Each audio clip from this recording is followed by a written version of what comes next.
should bite my tongue. Say the air in my lungs.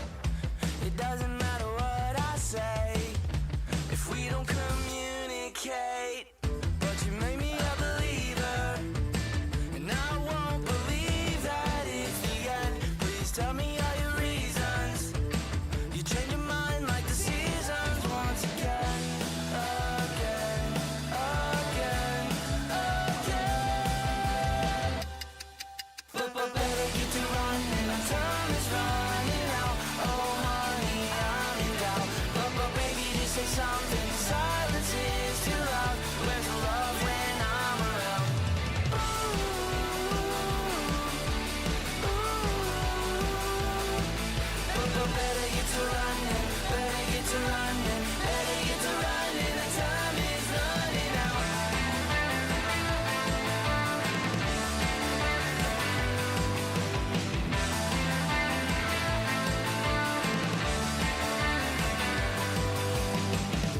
I'm sick of putting fires out.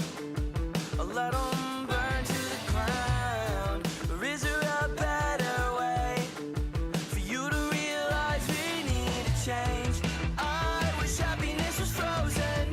Thought I'd take it like it's a vitamin. Take a pill for the pain, ibuprofen. Headache, heartbreaks are starting again, again, again, again.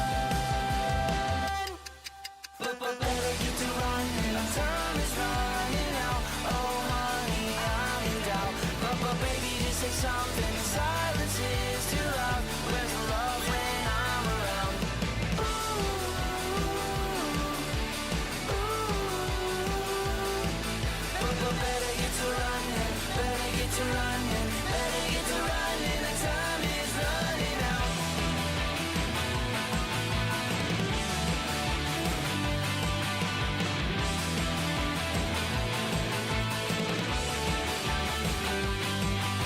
But better get to running, our time is running out. Oh honey, I'm in doubt. But baby, just say something. Your silence is too loud. Where's the love when I'm around?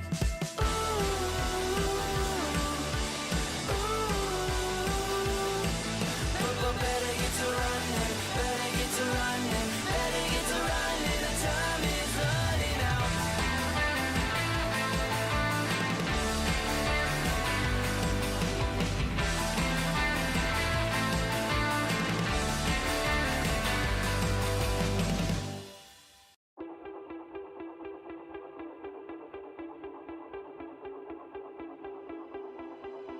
I didn't mean what I told you, but you took it to heart. Wish I could take it back to get a new start. I apologize at least 100 times. You never heard my perspective or took my advice. But I put all the problems in a pot, then I stirred. I said what I said, what I did was a blur. And it's just a bad habit, maybe it's just a curse. Now our friendship's on do not disturb. I'll throw fuel on the fire, burn the bridge to the ground. You're no longer required. I don't wanna see you around. I tried to fix what was broken, but you made up your mind. I gave you all my reasons, then you pushed them aside. Guess it wasn't enough. When it rains, it floods. Left me drowning here neck deep, dragged me through the mud. You act like I stabbed a knife in you. I cut so deep, I went all the way through. If you guess like me, then I'm a fool. No more drama now, no more shots to shoot. I'll throw fuel on the fire, burn the bridge to the ground. You're no longer required. I don't wanna see you around.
Hello, everybody. Hi. Oh my God. I've been kind of tired. I'm not gonna lie. This girl boss has been kind of eepy. Dude, fucking June's gonna be so busy, fucking trying to manage a stream schedule. I'm sorry. Okay. I know about the bricks and minifigs thing. I've been keeping up with it. Okay. There's a what the hell was that? Listen. I am girl boss maxing today, okay? I'm twirling my hair and kicking my feet, but before I turn around and make this a comedy bit, which is the majority of what this is, I'm gonna talk directly at camera and do so. Why is my camera doing this? It's doing the thing again. Hold on. Stop it. I know why it's doing this. I know why it's doing this. It's a little shy. It's a little shy. Oh my god. Here, so boom. Boom. And then hit that button. There's a refresh on OBS. There we go. There we go. Fucking oh my god, this light makes me look like I'm orange, bro. What the fuck is that, dude? Holy shit. Dude, who put diesel in the oven? Ah, damn, I was everybody was throwing white allegations at me. And now all of a sudden it's like, brother, where are you, a potato roasting in the oven or something? What's going on? let me see. Oh! I'm in the medical office. Guess this is a little better. Guess if I hit it with the... It's all right. It's all right, right? It's a little... These steps should be more granular, I'd say. You know? It should be a little more granular. I grabbed the light so that way I'm not like perpetually in darkness. Okay. There's a few kinks I'm trying to work out with this camera. Takes a while to work those out, you know, just like me. All right. So, Lilu Dallas multipass. When you inevitably pack watch this because I put your name in the title, let's just talk brass tacks here, right?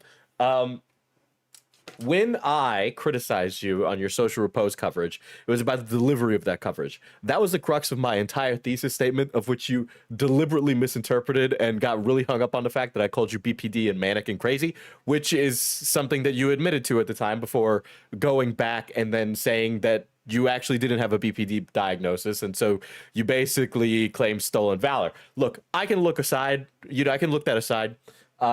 But my main issue was not with you covering it. It was with your delivery of it. If you have information on somebody that is them being duplicitous, and you make a video covering their history of duplicitous action, you should include that in that video, right? Not tease future videos where you will further tease out duplicitous action or try to goad them into a back and forth fight.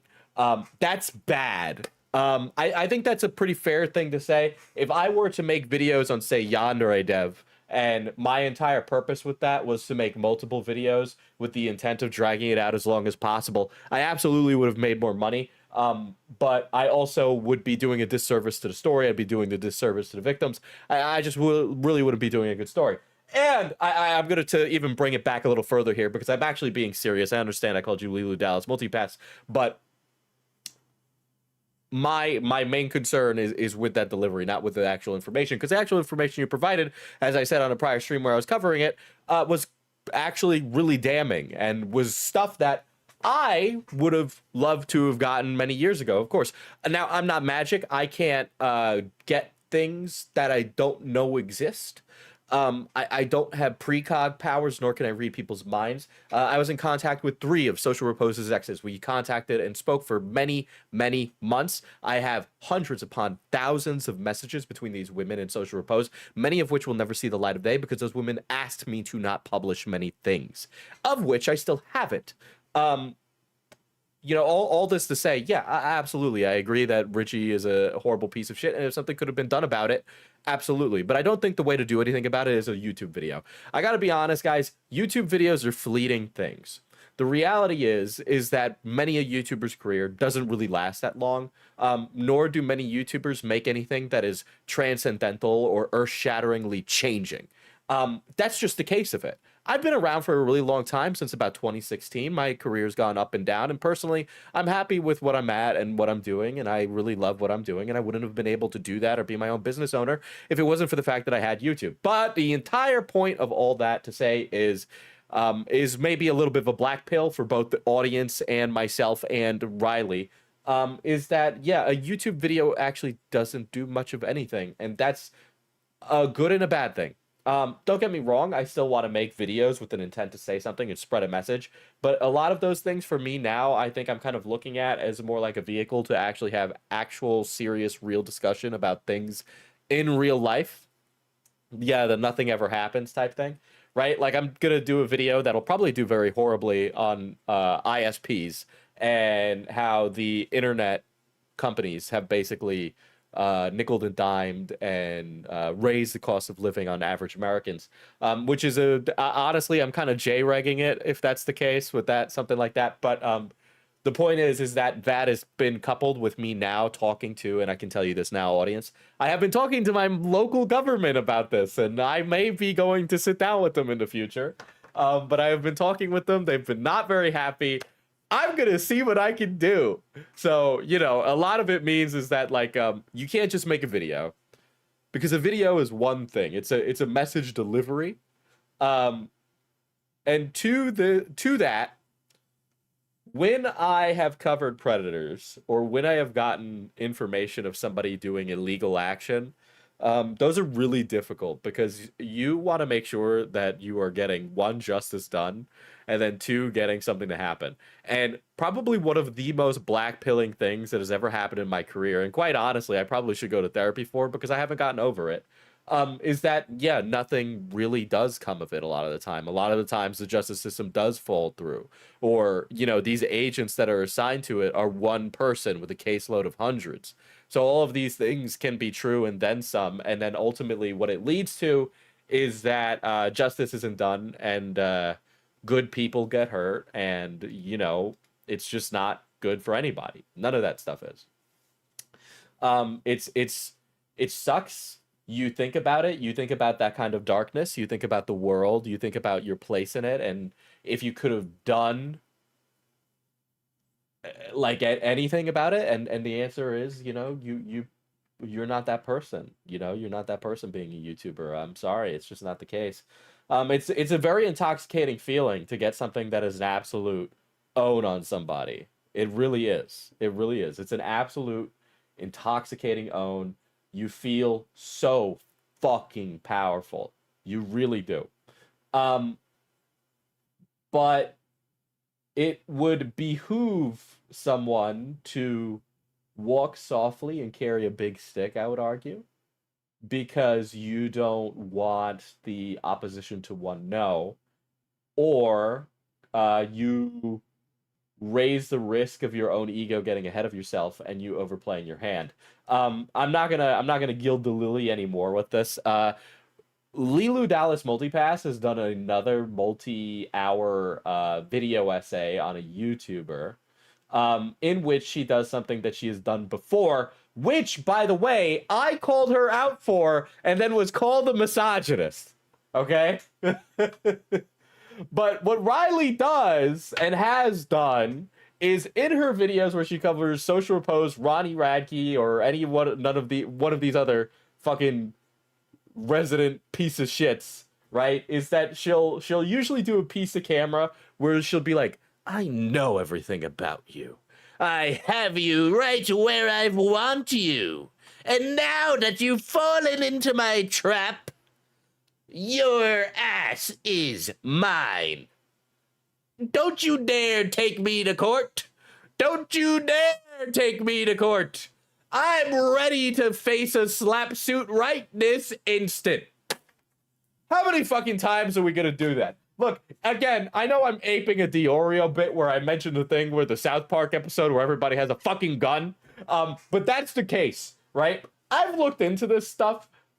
Like legitimately, I've gotten very close. I got very close with Scarlet Reaper. Very, very close. But he's so poor, it would just waste my money.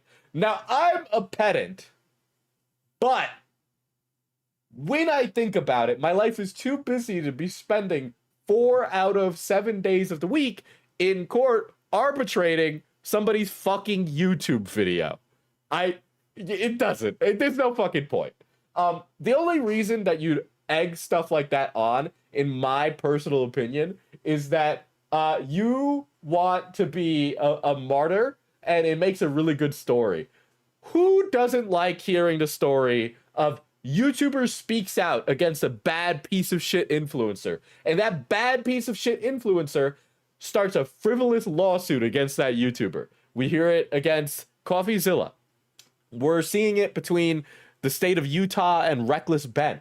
Okay? We've seen these things, and ultimately, when we see the state or an actor like Logan Paul go after somebody like that, it does nothing but raise that person's credibility. It is a credibility raiser in the court of public opinion to get sued. That's not good, I should mention. That's probably bad. It shouldn't be. I don't think it's a really good barometer. And just because Logan Paul is a freak shitter who will sue CoffeeZilla, ergo, we are more likely to trust CoffeeZilla in the future, is not a, like, we can't apply that to like a, I've never seen any white crows, ergo, no birds are white, or whatever the whole, like, thought experiment is. The point of the matter is that just because you get sued doesn't mean that the person being sued is truly the victim in the situation, or the righteous actor, right? A lot of slander or related lawsuits are actually genuinely just people being annoying and wealthy and going at it, okay? But of course, we think about the times where it is wrongfully thrown at somebody, right? And so that's what we go back to, and that's what we think about. But I don't think that should be the norm, right? I don't think that's a crazy thing to say. All that to say, I would just like to elaborate upon some of Reilly's escapades after that. I did keep a little bit of tabs on her. I didn't really, because the in-between time of that was me dealing with opening a store, managing staff, and a Judas in my court. But after that, I could finally return to paying attention to these things, of which Beckett informed me about this.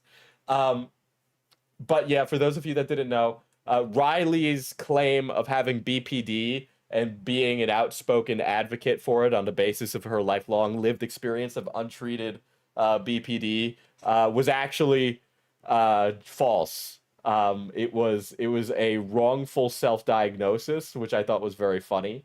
And ultimately, I decided not to goad the bear anymore, because what was I going to do?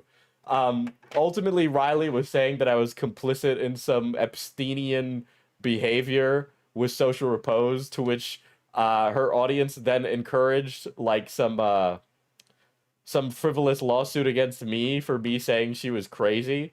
Which, by the way, I don't know what it is with these, like, is this like a normie commentary thing? Is this something that I'm too fucking based and fucking ethic pilled to even understand? Do normie commentators with the yellow text, surprised face in the thumbnail with some disheveled working class person in the background that they sheepishly make fun of for 45 minutes, do they routinely, like, just throw baseless accusations of lawsuit or litigation at people that they get in beefs with? Because back in my day, when you beefed with someone, you yelled at each other and then you moved on with your fucking day. I don't think anything about her is normie. I'm sorry. There's 2 categories of America, and she's squarely in category 1. All right, this is a category 2 chat, okay? That's why we're woke 2.0, guys.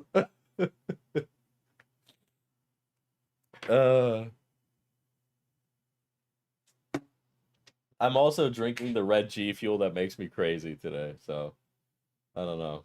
I don't know. We'll see how that goes. I poked myself with my knife. I'm playing with it in my hand.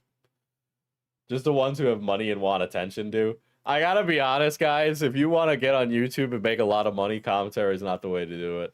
All right, it really isn't. Okay, I've been researching and trying to like look at like what I'm gonna do. I do want to talk about like what I want to do for the future at some point, but I kind of just got right into it, right? Wait, you're telling me the obnoxious white woman with the pictures plastered in a kid's room was self-diagnosed? Yeah, I know. Fork found in kitchen, right? Fork found in kitchen. Yeah, yeah. Yeah, just the ones who have money and want attention. Well, oh, yeah, I meant suing people? True. True. Yeah. But yeah, I'll talk about what I want to do for the channel later. Somebody just remind me after I get like bored because the video's 2 hours long. Yes, they do. As someone who watched that category of content for a period, it's like some of them want to get at least copyright struck so they can whine about it. Yeah, well, there's something like okay, I'll speak about this from a place of experience, which I gotta stop doing because it's such an appeal to authority. But like, sorry guys, I read a book on on logical fallacies. I didn't. I'm making that up. That's a lie. But that's just what I sound like right now. But I definitely made videos in the past when I was younger about being copyright struck because complaining, there's something to be the complaining about YouTube video, right? The video where guy stares at camera and complains about YouTube are always like one of those videos that does well once in a blue moon, right? It's done well for me. It's done well for many others. I saw now I like Louis Rossman. I'm not throwing shade, but I got a video by recommended on my phone, right? I was on my toilet scrolling on my phone and I got a recommended video that says you probably won't see my videos in the recommended. And all I could think was like, Louis Rossman, you're my recommended right now. Now I'm sure the video is more illuminating than that, but that type of video happens all the time. And I gotta be honest, even for myself, I think I realize now that the fault is on me. Any fault of how my career has operated has been on me, right? My inability to keep up, my inability to lock in. It's not a Protestant work ethic thing because I own the means of production when I'm on YouTube, I guess. But you know, it's just one of those videos that comes up all the time, and they're very cathartic. And everybody in the comments is always like, "Yeah, you're so amazing how you're standing up to mega corporation by making 10-minute video." Yeah, ooh, you want to sue me so bad. You want my video taken down so bad. You have ADHD. There were reasons. Well, now that I realize that I have diagnosed by a psychologist ADHD, I realized how much of like a debuff that was for the rest of my life, you know? It's the audience doesn't understand YouTube. I'm under attack industrial complex. Yeah, because the reality is most of these YouTubers also don't know how the system works. Not myself included. I mean, a lot of literature is out there now on how the system works. Like we actually just know how it works. Which is why there's so much slop now, because we have all the metrics. We understand all the information now. Like it's all out there. They have talks on this at like dev conferences about how the system works. Yeah, lawsuit baiting. In fairness, YouTube doesn't make it easy to learn either. Yeah, but it is also like learnable. Like there's more info out. There's more info out now, but the game is also different now, if that is to be said. Because back in like 2018, 2019, I could just upload a video every day and then boom, I'm a fucking YouTuber. I'm subscribed to her, and her downfall has had me start smoking. That's probably a little. I don't think she's worth it personally. Personally, as somebody who's familiar with Lilu Dallas Multipass, I don't think it's worth it. Granted, cigarettes are kind of aura farming. Don't smoke. Don't smoke, chat. That's serious. That's serious. Don't smoke. Don't start picking up a cigarette because of me. Oh my gosh. 500 cigarettes at once, dude. Yeah, man. I don't know. If you're like one of Reilly's viewers or ex-viewers coming in now, please go back to the beginning of the stream where I was talking about this. Okay? So that way you can understand who I am in relation to Reilly, because she and I have beef. You know what's funny? Last thing before I actually get into watching the video. This is actually one of those dramas that broke containment, dude. This was the first time in my entire life, well, I guess aside from like the drama I got into when I was 20. Oh, wait. Yeah, I guess Social Repose too. Yeah, because Social Repose talked about my ex on a video he took down, right? Where he was trying to like go after me way back when. I was like 21, and this guy who's like late 30s was trying to chastise me and my 25-year-old girlfriend.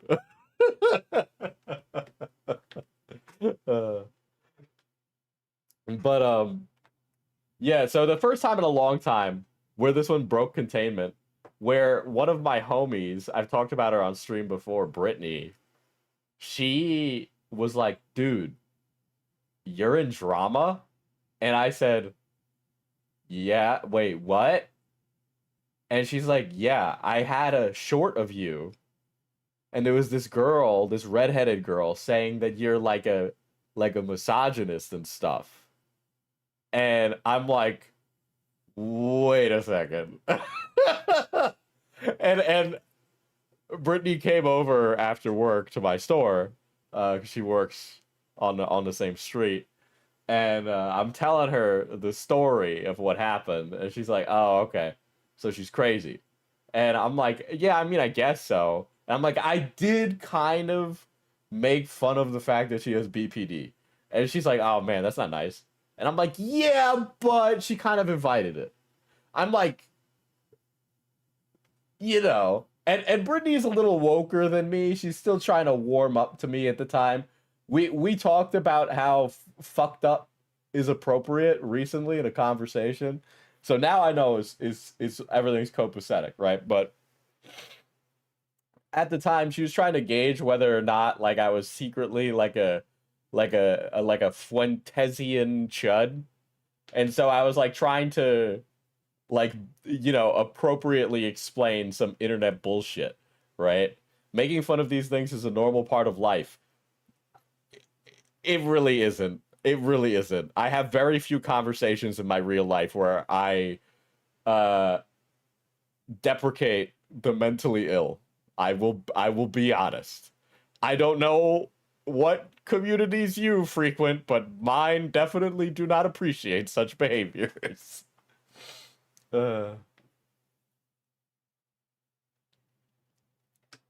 Reilly made a video about apparently not having BPD and being manipulated. Yeah, it was a post. She made a post about it. And then she apparently went to go get inpatient care, if I'm being correct. But yeah, that was it. To be fair, I'm in my 40s. Yeah, you're like elder millennial bordering on what, Gen X? That's more your guys' bag. Millennials is not about that at all. The millennial and Gen Z demographic is not okay with that kind of behavior. We have that shit coming sometimes. I mean, yeah, I mean myself included. I can't stay focused for 5 fucking seconds, you know. But to get back to the story about Brittany, I'm telling her about this, and she's like, I'm gonna watch this drama and see what happens. And she was like, okay. And then ultimately it like came up where it was just like, huh, all right. And then like Brittany just moved on. She's like, I don't care. I just use these videos to fall asleep. She's like, you don't really seem like a sexist to me anyway. You're too, and then her word was too extra to be sexist, which I think was her kind of saying I'm fruity, but like, hey man, I know what I am. uh, seems like everyone has BPD these days. That's true. Yeah, I mean everybody's got a little something fucked up. I don't know why the things aren't running again today. Apparently the new owners of Stream Elements are like some fucking equity firm. So I don't know how long Stream Elements is going to be around. And considering it's not working today. Extra what? Like hygienic and well groomed? No.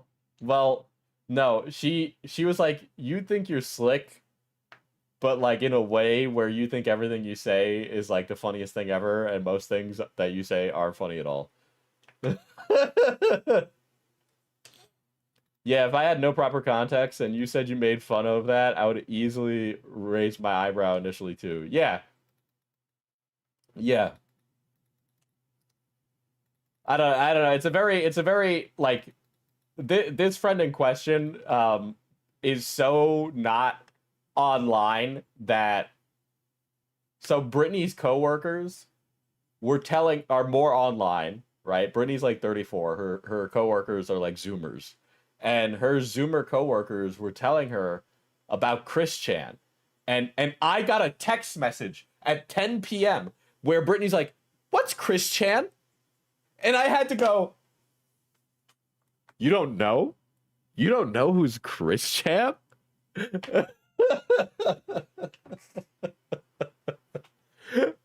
Or like, who's Tyler Catastrophe? And I had to explain that.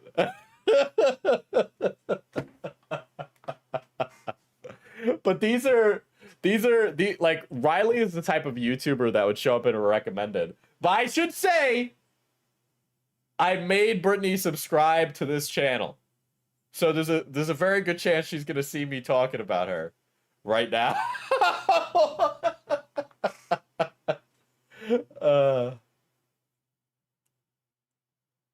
This chick has been on my brain for so long as a redhead, cruel world, happy mind that hearing Reilly keeps throwing me off. Oh shit. I was diagnosed with major depression and anxiety, got it on paper, been managing it since 2013. Never understood the need to blame mental illness like it's a dog that's not yours. Wait, you had to explain Tyler? My BF is a chronic grass toucher, but he has TikTok, so even he knows. Yeah, but a lot of people don't watch this kind of content. This like Schadenfreude YouTube content isn't something everybody watches, you know? Ugh. Oh, I put her in the wrong window. There we go. I don't know how much of this we're gonna watch. So I would so last time I checked, Reilly had more subscribers than she currently has. I'm sorry. You know what? No. The gloves come off. This bitch is sitting here being like, "You're irrelevant. What do you know? Nobody watches you. Where? Who gives a fuck what this motherfucker thinks? He fucking fell off. Bitch, you fell off!"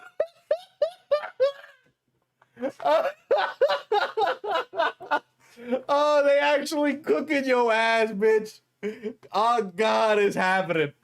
That's what you get, man. That's what you get. The whole pocket watching new YouTuber bullshit. You fucking think you're hot shit, brother. You were on YouTube for like 2 fucking years, okay? Nobody fucking cares about you. Grow the fuck up. Grow the fuck up. I hope this humbles the fuck out of you, you fucking psychopath. You fucking psychopath. You brokey having ass. You're ulting? Dude, I'm spitting everywhere, dude. He's full of energy or something this stream. I'm telling you, it's the red G fuel, dude. It's the red G fuel. I don't give a shit if this I don't give a shit if this fucking stream has 10 people watching, okay? I'd rather have 10 fucking sick deviants sitting here watching me rant live, okay? Than nearly 100,000 people passively not acknowledging my existence. I'm sorry. I'd rather that. Oh my god, the G Fuels kicked in. Yeah. I'm telling you, it's something about this red stuff, dude. The red 40 is making me act all crazy. God, I'm oh, the beautiful, delicious, slow roasted justice. Is that an apartment or a childhood bedroom? Hey man, if she's not careful, she might end up moving back in with the family like Lewis McClung is having to do these days. You know what I mean?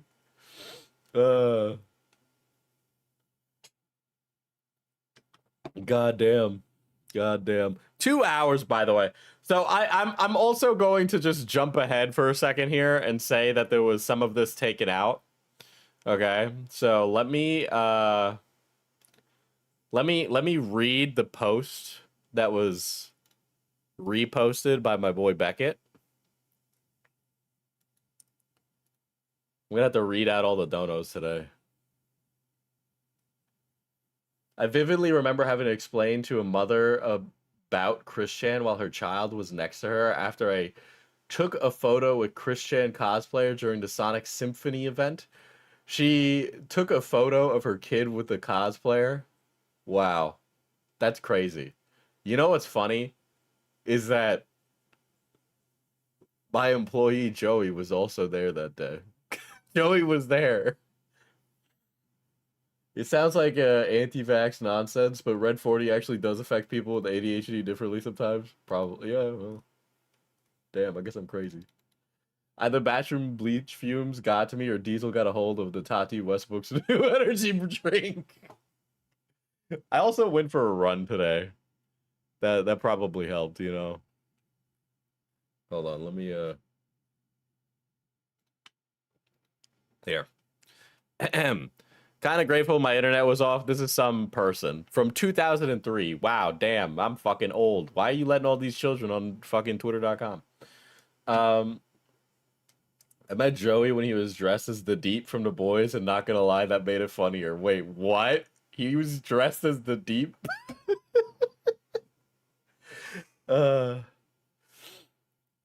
Diesel had a coffee. Adam isn't telling us. So 5 minutes of this video was removed, and by the way, this happens all the time with Reilly. This is not the first time that she's done something like this when she's starting to lose a beef. Okay. So she apparently, according to this Twitter user, she said that she removed a small part of it to avoid it getting taken down. And this person says, girl, 5 minutes, including where you said you would make her life worse if she tried making a defense video, which is something that Reilly has done before multiple times. She has said and done this before. It's funny because I always felt like the other videos on other people were also full of reaches, but no one ever really fought against it. So never thought too much of it.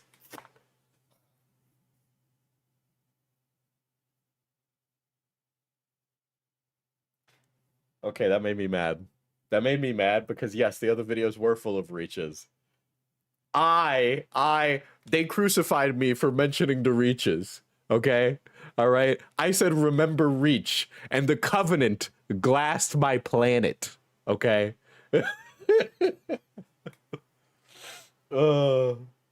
Like, you gotta be kidding me. Yeah, the girl responded that she did a video on her. So I might switch over to her video at some point because I don't really want to listen to Reilly all that much.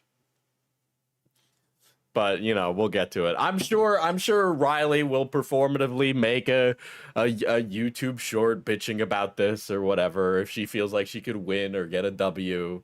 All right. To be clear, I'm sitting here for the pack watch, all right? Don't think of this as anything more than that, right?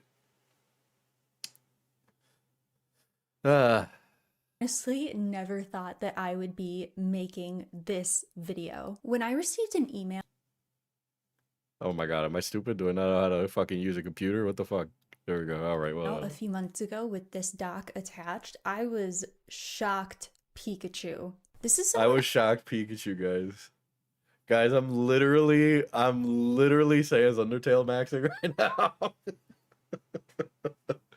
Simultaneously declaring, wait, you want to see something? This is like one of those things where Reilly would get really mad if I made a joke like this, right?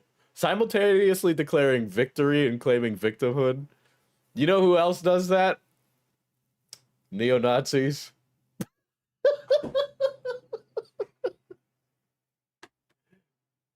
It's a comparative statement. I'm not saying you're a neo-Nazi. I'm just saying they say they're the master race while also being subjugated by an inferior race. Kind of like that, you know? I'm just... The two comparisons there, they exist. I grew up watching as an alternative teenager and truthfully as someone I looked up to. So I was pretty disheartened to hear that she unfortunately has had quite a bit of controversy. So if just to be clear, if a strange person sends me an email and that email contains a Google Docie, I need to corroborate the information in said Google Docie. I cannot take the random smatterings of some source who approaches me, but who knows? Maybe there is context missing there. Of course, it should be mentioned that I am going into this with not but the worst of expectations.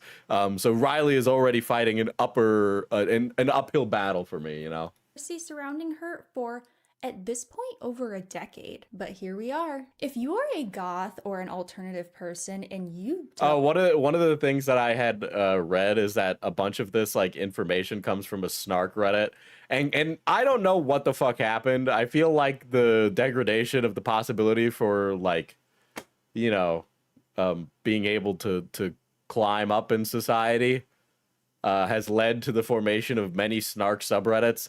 But like, let's just call a spade a spade. All of these snark subreddits are just like Kiwi farms, but pretending to be woke. don't know or recognize, it's Black Friday. Diesel, can you explain to me why she looks like that? Reilly or the other one? I don't know. Then I honestly don't even think that you're alt or goth, to be honest. That's obviously a joke. But seriously, if you were alternative in the 2010s and you spent any time on YouTube, you would definitely recognize this person. And I'm here. Why would a place where people shit talk be a place for reliable information? It really shouldn't. It really shouldn't. To teach you some things about her that you probably didn't know. Things that Reilly born near a nuclear test site. Look, man. Reilly is clearly living in a beautiful flyover state America with at least 10 Buc-ee's in driving distance because there's no walkable infrastructure. certainly didn't know. Disclaimers. We are going to be talking about a lot of different controversies in this video, and of course, per usual, there is evidence to back up pretty much everything. However, we are talking about one of the biggest figures in the online alternative and goth scene. So I must state, the disclaimer I always hate to give, I must state, these are allegations. Obviously, there will be proof provided. Guys, these are allegations. These allegations are evidence in the immortal words of flamenco. Admittedly, we carry the flame. A lot of this stuff isn't totally black and white. There are nuances to some of the controversies that are going to be discussed. So with that, I urge you all to examine the evidence, do your own research, and formulate your own opinions. I have such like a negative reaction to seeing like Monica in the background now for this stuff. Like, I know I got, to be fair, I mean, the goblin is mine, and those are also mine that we produced on our own. I for some reason, I don't know how I ended up with this. I have an anime figure of like that anime called My Mom and Her Two-Hit Multi-Attack or something. The one where the mom or aunt or something has like big tits and she does like big damage. You know, so I'm pretty sure that's like a red flag or something. I don't know. It's just Yoshi down there. We fuck with Yoshi. Sir, don't you have 2 mat on your shelf? No, Too Mad is currently sitting in a storage unit. I moved Too Mad out of my room when they took the stove behind me. I have my own opinions, as I always do, that I will be sharing in this, but you may agree with them. Is she the one that wants to bone her son? I don't know, man. I've never seen the anime. It was fucking $10. It was $10, and I'm like, yeah, well, sure, why not? You may not agree with them. You may agree with some of my opinions and others not as much. And that's okay. I don't mind being criticized. I get criticized a lot. Yes, you do, man. Goddamn. Motherfucker, they be calling you the fifth element the way you fucking bonding these atoms together. I don't know what the fuck that meant. That meant nothing. Quite frankly, this is definitely going to be one of my more controversial videos. I just ask that you all be respectful in conveying your opinions and your criticisms. Well, no, actually, I don't. I think you're a skin-walking cretin, actually. And I also must state, please do not send hate or harass Freya. Criticism is one thing, but I do not stand for any harassment towards Guys, please don't harass them. But if you make my life difficult, I'll show you a truly difficult time. I'm getting mixed messages here, Reilly. I mean, it's probably a good thing that you got that out of your video. her. With all of that out of the way, let's get started. Freya McLeod, aka It's Black Friday, is a 39-year-old gothic YouTube star and social media influencer. God forbid. Being 39 and goth. She has over 690. I've never heard of this lady, but I've definitely seen her pictures before. She's got like some serious style, like on God. Like she got that shit on. Like I don't know anything about this YouTuber other than that she has her shit on. 1,000 subscribers on YouTube, over 326,000 subscribers on Instagram, over 200,000 followers on Facebook, over 33,000 followers on Twitter, and over 33,000 followers on TikTok. She also live streams on Twitch and has over 5,000 followers on there. She used to also post frequently on her Tumblr page as well, which she has since abandoned. She was born and raised in New Zealand and resides there currently, though she has traveled and relocated. I gotta be honest, dude. Why are we going over this? I don't need to know. We don't need to. This video reeks of like I put it through Claude, brother. I start this video starts where she was born. Well, personally, if she's a controversial figure, I would start with the controversy, not where she was born. Diesel, quick sidetrack. Have you tried Neverness to Everness? Yeah, it was like okay, and it is neat, but I'm more interested in the one coming out from NetEase called Anata, because Neverness to Everness is like, I don't know, it's just it's lacking some kind of sauce. Located many times since the start of her YouTube career, which we will talk more about later on. She currently has 2 children and is also married to Barnaby, aka Mr. Owl, who is very important in the story. Just Damn, son. some general fun facts to know about Freya. She is a Pisces. She took modeling. Who the fuck gives a shit about her fucking star sign? I don't need to know that she's a Pisces, brother. Since when she was younger. She has a film and television production qualification. She loves to travel. She What? I know her degree. What? has had her own band at one point. She is obsessed with Jelly Belly beans as well as sweets in general. She also claims she used to have 9 cats, was once in 3 foreign newspapers for no reason, was featured in several TV shows, including a Ghostbusters episode, is not so great at math, and nearly got killed by a whale. Twice. Okay. In a video titled The TMI. Yeah, Neverness to Everness use like AI and some of like the banner ads. It's like stuff. But it's like whatever. The game is just like mid-Olympics. Quite frankly, there is no good gotcha pulls in Neverness to Everness. You know, so it's like that's why I stopped playing it. It is neat. But it's like one of those games that you put on while you listen to a podcast and barely pay attention to it. But I am thinking the NetEase one will be better. Tag, we learn the backstory of her channel name, It's Black Friday.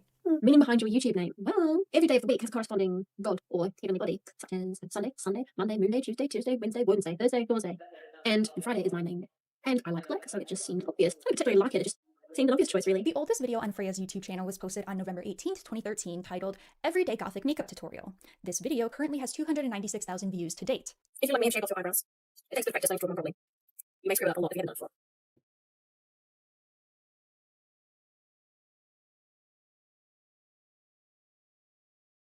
Just to follow up on this point, I want to say to anyone who is new to shaving off their eyebrows and drawing them on, for the love of God, please do not start with liquid eyeliner. Obviously, Freya is skilled enough because she's been doing it for a long time, but I'm telling you right now. This is really great, man. This is really great. If it wasn't for the fact that I'm sitting here for work and for money, I would not keep watching this video because the get to the point. Get to the point.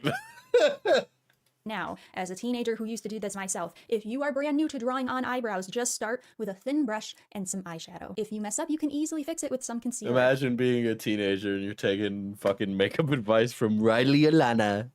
You can also layer it on. You can experiment with different eyebrow colors. It's much easier for beginners. If you mess up with liquid eyeliner, then you have to take it all off, and then you got to go back in and layer more foundation. Oh my and then god. Listen, if I want to watch a makeup video, I'll watch a fucking makeup video. all crusty and gross. Just don't do that.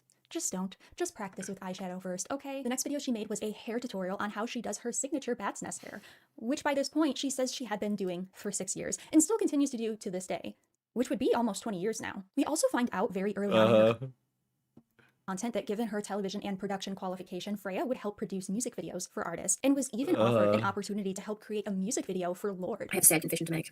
Wow. First of all, let me point out that I make music videos. That's like my only thing that I do. So a couple of years ago, I received an email asking if I'd be interested in making a music video for up-and-coming artist Lorde. Sadly, this fell through, but it didn't stop her or kill her spirit at all, and she will go on to continue to help artists create music videos and promote their work. On January 31st, 2014, Freya makes her first mentions of her mother and fiance in this video, titled Tea is a God Thing Now? This one's a little bit posher, but my mother's just sent me out for Christmas. It's very pretty. I think these special occasions, if I'm not making a whole pot, you know, full of space, sort of hair, and these little balls. My fiance's probably back from his trip to Australia this morning, trying to do clips, little cute video. These two people are very important in this story. We'll talk a little bit more about her fiance, Mr. Owl, soon, but let's talk a little bit about her mother. Freya's mom is named Karen, and she shares the same last name as Freya. Ironically, Karen very much lives up to the Karen image stereotype. And also acts the part too. Her and her husband got divorced when Freya was just 1 year old, and Karen is quite active online, especially on Freya's social media pages. In fact, she is quite proud. What the fuck? What the fuck? I have never seen Joey dressed as the Deep. Why have I not known about this? Why have I not known about this? I'm sorry, what? Yeah, I am about to skip this. We'll just go right over to the mom stuff, because whatever. They're a covers project. She also hosted a music video on her channel from a band called Crash Scan, a music video that she'll later state she helped work on. She also does a zombie survival apocalypse tag, and I'm only noting this because the person that tagged her is the YouTuber Toxic Tears. Hey everybody, I've been tagged by Toxic Tears to do her zombie apocalypse survival tag. And if you recall from my Jake Monroe video, Toxic Tears is also an extremely popular and well-known goth YouTuber and influencer who used to date Jake Monroe. So I just found that. Wait, what? I did not know that. Dude, I saw the Chud Vengers assemble with the picture, right? I saw the Chud Vengers come in with that fucking picture of Jake Monroe, Tectone, and Nux. They're like, we're getting together to do a stream, and it's like, wow. The unemployeds are gathering today.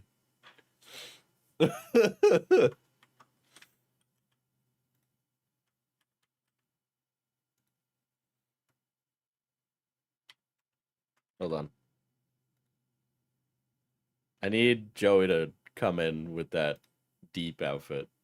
To be a cool little crossover. And the two will finally eventually meet in person in 2024. Literally 10 years later. Then on May 24th, 2014, we get a video titled, Where the F Have I Been? Where Freya explains why she went on a 3-week hiatus. Or read my blog on my website. You've probably heard me whinge at some point about how I've been trying to find for a long time a full-time job to do in addition to my part-time job, and it just hasn't really been working out very well. It's not really a happy thing. So basically, like, I rang up my caseworker, and she put me on a seminar straight away to go to, like, be your own boss seminar. There's weird noises outside. Yeah, anyway, it went very fast, and of, like, the 70 people who attended the seminar, like, 14 people got chosen to go on a business course, and I was one of those people. I don't which was pretty cool. fucking understand what's going on in that video. It was going so Beyond the beginning of fast. June, she explains what her part-time job actually consists of. Well, in my current situation, I have a part-time job wherein it's kind of an autonomous role, so I go around and do store visits in different places for different brands and things. So basically, my part-time job is I build displays for big brands like phone companies and electronic companies, and chocolate, like I do Cadbury's 2 days a week. I'm saying it's quite fun, it's very cool. Basically, like, they give me like a t-shirt, like a company t-shirt to wear, and then I just wear like a pair of stovepipes jeans or something. She kind of balances multiple jobs at once. At one point later on, she will state that she was balancing 4 jobs at once. And one thing I will say is that I always appreciate someone with a strong work ethic. Fuck you. Fuck you. I'm sorry. What? I'm sorry. That's one of the what?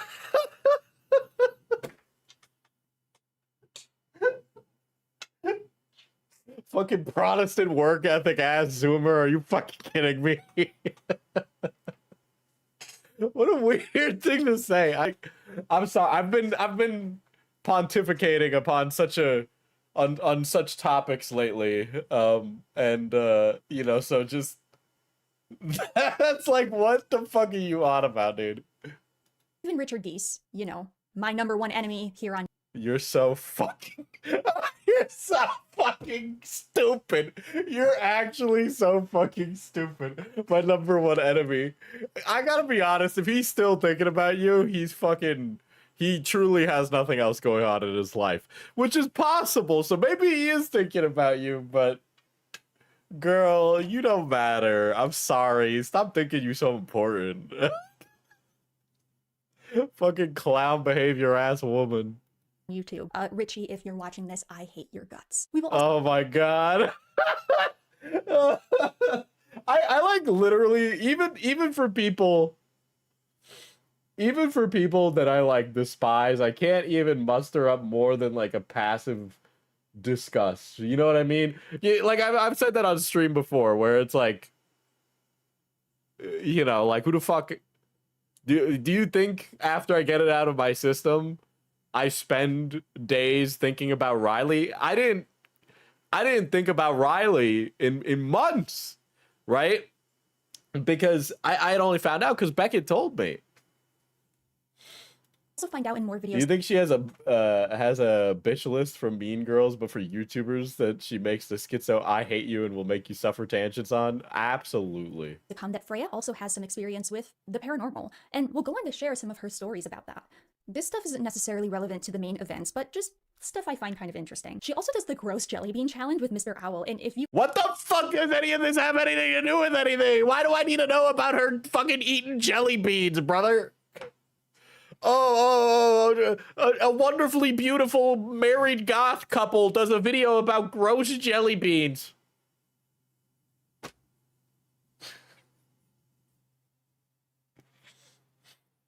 Yeah, she ranked Diesel fairly high the first time around.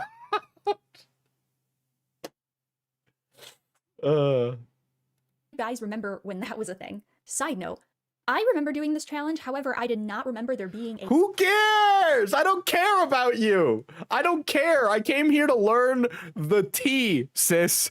Get to the tea, all right? You have had 12 minutes to deliver on this promise, and you haven't even delivered on a single bit of it. centipede flavor? Anyways, now we're getting into the good I stuff. would love to be The in a controversy. loving goth couple. Yeah, we all would. That's the problem. But instead, we live this chud-ass life. So this first controversy Freya had that definitely How slid far under into the radar red at the time juice? was I'm her pretty video deep into the red juice. I'm red maxing. on skin lightening. This is a video where Skin she lightening. Damn. shows us a formula she made that is meant to, of course, lighten your skin tone, as well as provide moisture and exfoliation and all that skincare stuff. Recommended to me by many people, and something that I've done quite a bit of research about on the internet. Is her hair real or is that wig from Temu? Okay, I'll give Reilly this. Her hair seems very well maintained. Okay, like on God. Her bangs are giving devil, but like the devil's looking fly. You know what I mean? And what the difference are, I'll give respect where it's due. Like for real. piece of things. And this is what I've come up. So skin Unless it is like a glue on, but I doubt it is. lightening is a practice that has existed for practically forever. The earliest origins date back to the 16th century, primarily in Europe, Asia, and Africa. In Europe specifically, Why? Okay, so let's. So why am I learning about the history of European skin whitening? You know, I don't need to know what the great dilettante women of 1700 were doing. You know what I mean? Like. pale skin was a signifier of wealth and class, as those in a higher class didn't have to work and labor in the sun. In African and Asian countries, it was a means of conforming to Eurocentric beauty standards after colonialism. I just like white women, man. I don't know. Hit me with that powdered wig and corset, baby, and I'm yours. Has deep roots in colorism, racism, and discrimination. And these standards and practices still exist So, like, can you do something and then, like, I feel like this is one of those things where it could also just be removed from that. Yeah, like she's wrong on the timing. Yeah. I feel like you could, like, have pale skin and it not be you doing something implicitly racist, right? Like, you know, like, I don't know. I've never thought of a pale woman as committing a implicit act, like like an implicit act of racism by being pale or accentuating her features through her paleness. You know, I don't know.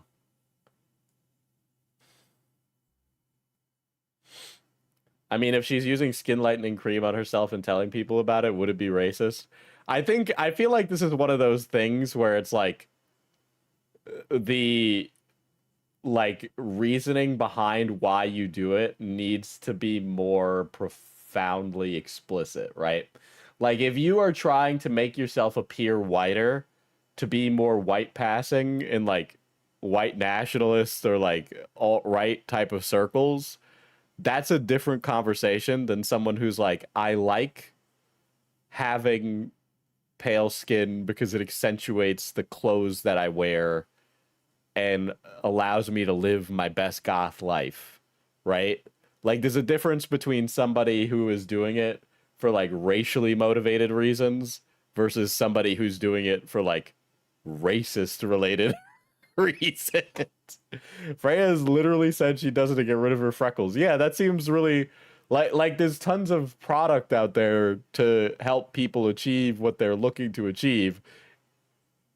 You know? I mean, reasonable people are doing this. Yeah, there's definitely product out there that like either accentuates, like, I mean, it'll accentuate your skin. It's not like Freya was fucking black before that, you know? today, unfortunately. You can get over-the-counter skin lightening products pretty easily these days, whether in store or online, and plenty of tutorials exist, like this one, to make your own formulas at home. I'm gonna be the too woke person and say there are absolutely racist undertones here. I don't want to be that guy, but she strikes me as quite the neoliberal woke. I don't think she's ready for the real discussions we need to have. I don't care. At least she's self-aware that she's too woke. As a brown person who has spent time working in the sun, I don't care, and I need white people to stop defending me from white people making themselves more white. Okay? White people do enough of that already. All right? If Reilly wasn't in this room, I would always know that this is the room of a white woman. White girl being too woke, many such cases. The practice of skin lightening has existed for centuries and is deeply rooted in race. How, and then like, yeah, the other question is how old is that video? If that video is more than 5 years old, we were living in a different universe, baby. It don't matter.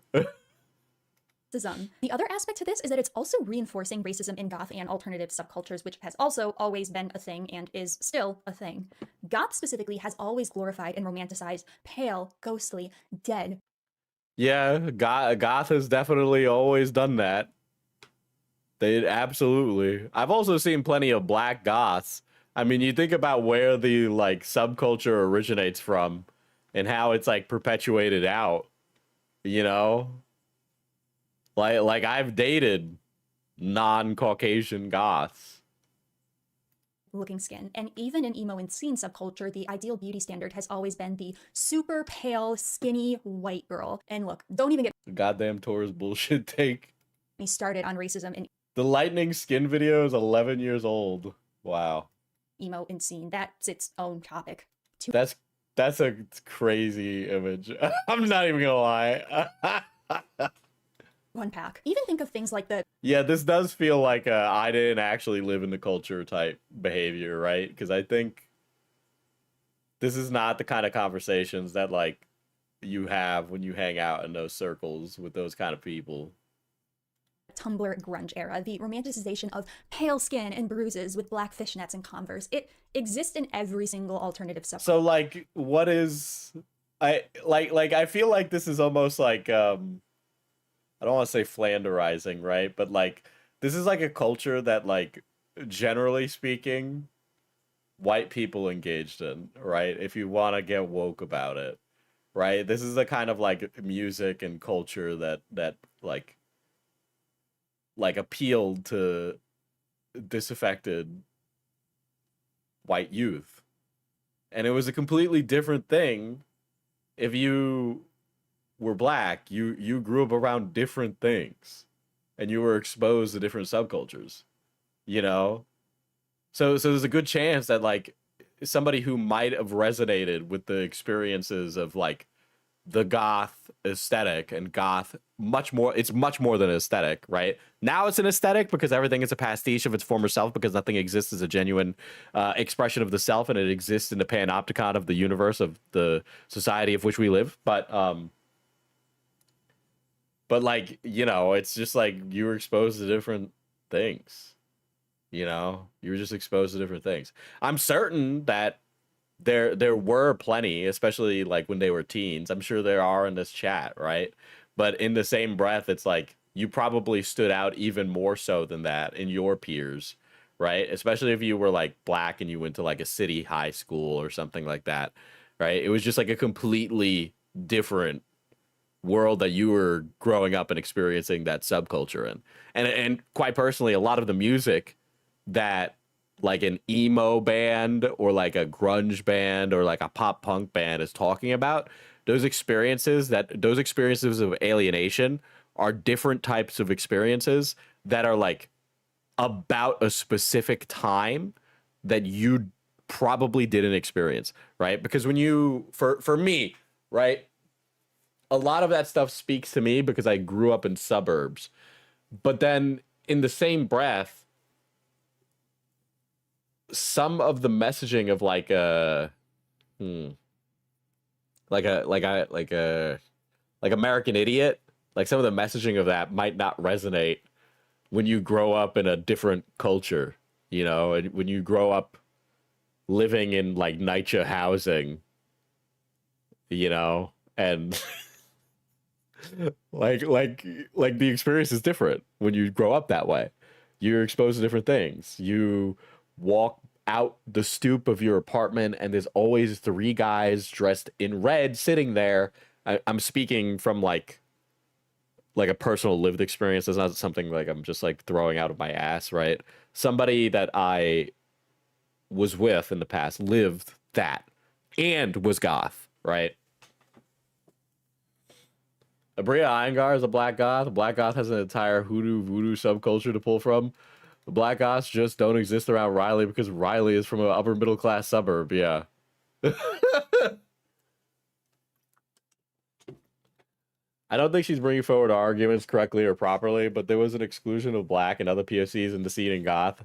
It's a lot more accepting now, but it was a thing. Yeah, there definitely was some of that, but I'm also saying like at the time, a lot of, or at least when these were the like things that people still engaged in, from my experience, it's just like you experience different things. You're going to be exposed to different kind of subcultures, right? Like I got exposed to different subcultures than somebody who went to a public high school, for example. Emo is carried by Latinos, and I'm tired of Americans ignoring it.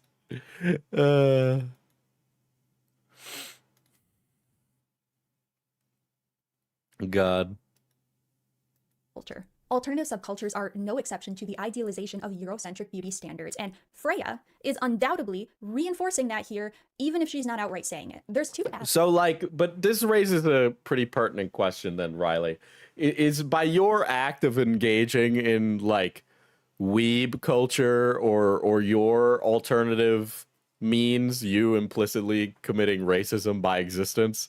Is that what you are doing? This is the argument that you are providing to me right now. It's giving the same vibe as Gyaru is blackface, but I also don't know enough about that to make a judgment. I don't know, man. I don't know enough to make a good judgment, so I'll just go. There's been some pictures I've seen that are definitely inappropriate, but I don't know enough. Aspects to this that really perplex me, right? Because number one, Freya does trad goth makeup specifically, which involves a completely white foundation base. So you're already using white face paint to begin with. But number two... Yeah, I feel like if you use white foundation, you're already getting pretty Caucasian as hell, right? Like, Freya is a natural ginger and is Scottish. Smudge anything on your eye. okay. Can... I guess we're gonna have a woke off here. I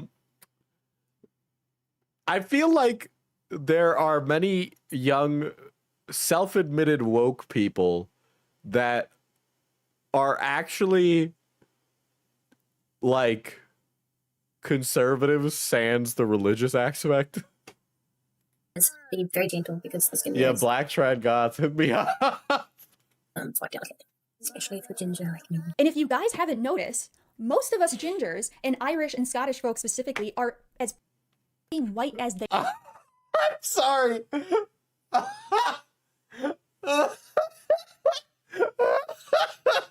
I'm sorry. I just can't take a white person making themselves whiter seriously as a example of white people being racist to minorities, right? I don't know if any of you POCs in the chat give a fuck if a motherfucking cracker makes himself whiter, but I don't particularly care. And this does feel weirdly racist. they come, you know, before like people with albinism, for instance. Like, What are we doing? What are we doing?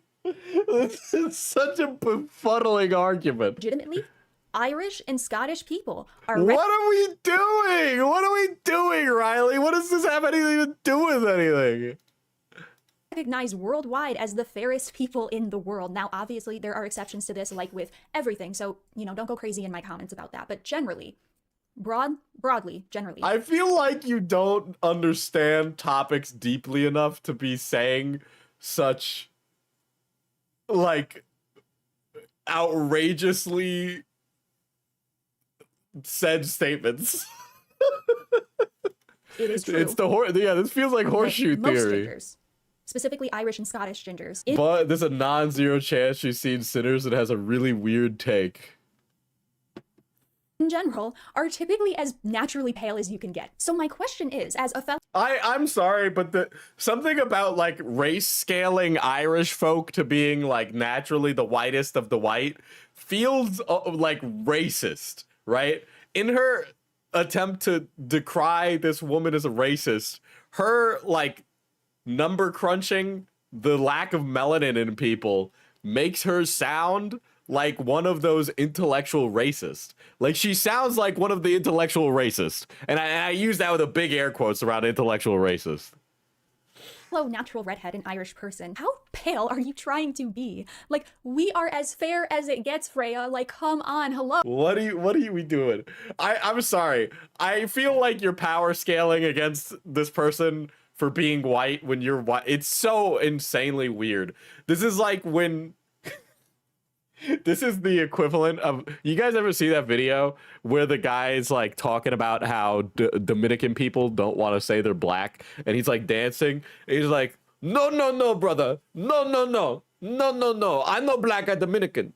I know black at Dominican. Like it's the same thing coming from her. It's like, no, laddie, I'm Irish. I'm one of the good ones. No, I'm one of the good ones. I'm a different kind of white person. Oh, don't any of you sit there and tell me that there aren't racist undertones here. There absolutely are. You can't change my mind. I feel like your caucasity prohibits you from quantifying whether or not something is racist or not. I did not grow up as a white person in a white neighborhood. I do not understand what the quote-unquote default is. I was constantly ostracized for being Latino, and it took me years to like reconcile with that and feel comfortable. And I realized that I felt more comfortable with people from the black experience. But like, it is crazy the shit you're saying. This is crazy and is reinforcing centuries of colorism and racism, as well as racism within alternative subcultures. And spoiler alert, this won't be the only time that Freya has controversies. Look, unless this girl somewhere in these next 2 hours is quoting Mein Kampf and going, yeah, I agree with that, I genuinely don't know what the barrier here is going to be. Involving racism and specifically things with racist undertones, and that'll be discussed later on in this video. Another video. I can't, like, I feel like when something has racist undertones, it's like, I'll know it when I see it. Important stuff. We find out that within the same week as her What was her friend's point again? She is trying to call this woman a racist. passing, her employer also cut her hours significantly. Because they're so nice. My employers, the other day with legal, I was already struggling on doing like part-time hours, like not even about 30 hours a week. And they suddenly reduced them to about six hours a week, effective immediately, without warning, seemingly no reason. Now, in this Yeah, that sucks. video, we get the very first mentions of Freya talking about her and Mr. Owl's wedding and how they plan to live stream the whole thing. But yeah, my shop also sells, I don't even know about this, but quite a few people have Oh my god, I gotta lower the fucking speed. already bought them. And my shop also sells live stream decor. You have the opportunity to woke this thing, lol, telling this girl to sit down, white girl, and listen to a POC. Well, here's the thing, is that I don't fit into... So, unfortunately, white people in America only see 2 races. White, black, and then sometimes Asian. So I guess 3. I, unfortunately, don't fit into that category. My hair is curly. I get dark in the summer. I'm pretty dark in the winter still. I got a big nose. My family eats ethnic food that is in the ethnic aisle at the grocery store. But I don't fit into the very clearly black, you know, but I'm definitely not white enough that you see the difficulty here. This is the problem with the Latino experience, is that Americans don't think of them as a race until they need to deport them. Which they're like $2.50. And what that gets you is when the time comes, you will be emailed a link to watch our wedding live from anywhere in the world, wherever you are. Because I don't really want anyone to miss out on it. You guys are important to me, and I want you to be my like special guests. As a Puerto Rican, they try to appeal to, but I'm so woke. Yeah, I'm still woke scolded a lot too. Yeah, it's I've just kind of reconciled with like, here's my perspective, right? Because for the other Latinos that are watching this, with the way the world is right now and the way things are here, I know what side I'm going to be on, because that side is not the ones in face masks busting down people's doors. You know what I mean? Yeah, the races are white, black, Asian, and Mexican. Even if you're not from Mexico, you're from Mexico. Yeah. Yeah. The first mistake is thinking that Latino is a race. Don't even get me started. You're rage baiting the fuck out of me right now. If I had to put myself on a scale of the American, like the American view of race, I'm more towards the black than I am towards the white. Out of context, that sounds awful, but it's true. You know, it's just more of what resonates with me in my experience. And I almost feel like I spent a lot of years being alienated for being brown because I was surrounded by so many white people, and it was very difficult to find a place after, you know. Americans seeing Latino as a race is very weird to me. It's like, it's kind of like a toss-up, right? Because, like, I think if you ask most Latin Americans, and when I say Latin Americans, I mean in the United States, not Latin America, they identify more with their nationality than their race, right? Or than their perceived race or whatever. Diesel standing up for standing up for the U.S. Census Bureau. Well, it's funny because, like, I have a friend who's like, he is Arab, right? He says he's Arab. He goes to his local mosque. He reads the Quran. He speaks that language that I don't know the name of. He speaks, I'm drawing a blank Guys, I'm having an American moment. The Listen, he speaks that language. Arabic, thank you. Thank you. It was escaping me, okay? Right? He speaks Arabic, right? And you know, he's white. He looks white, right? But we were talking about 9/11 recently, right? And he was telling me, because he was in middle school when it happened, right? He was telling me how after 9/11, his mom sat him down and told him and his siblings, look, if anybody asks you from now on, you're white. You're changing your name. You're not going by this name anymore. We're going to fit in. We're white people now, right? Talking 9/11 as one does. Well, we are, you know, he's a millennial and I'm an elder Zoomer, so what else do you do aside from talk about 9/11? Diesel forgot the language his Arab friends speak.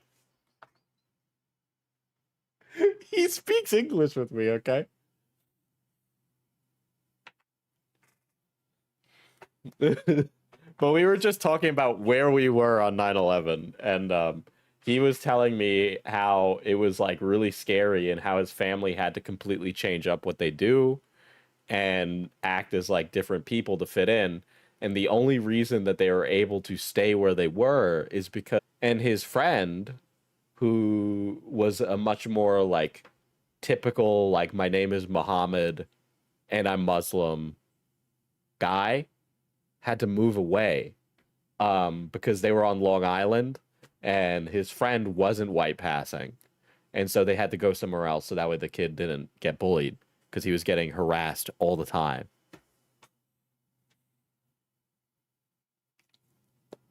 How was your 9/11? Let me know in the comments. But yeah, I mean, I don't know. I've talked about being like the brown kid, the token friend, you know. So I've talked about that in prior streams. So I don't want to just constantly talk about my racial trauma over and over.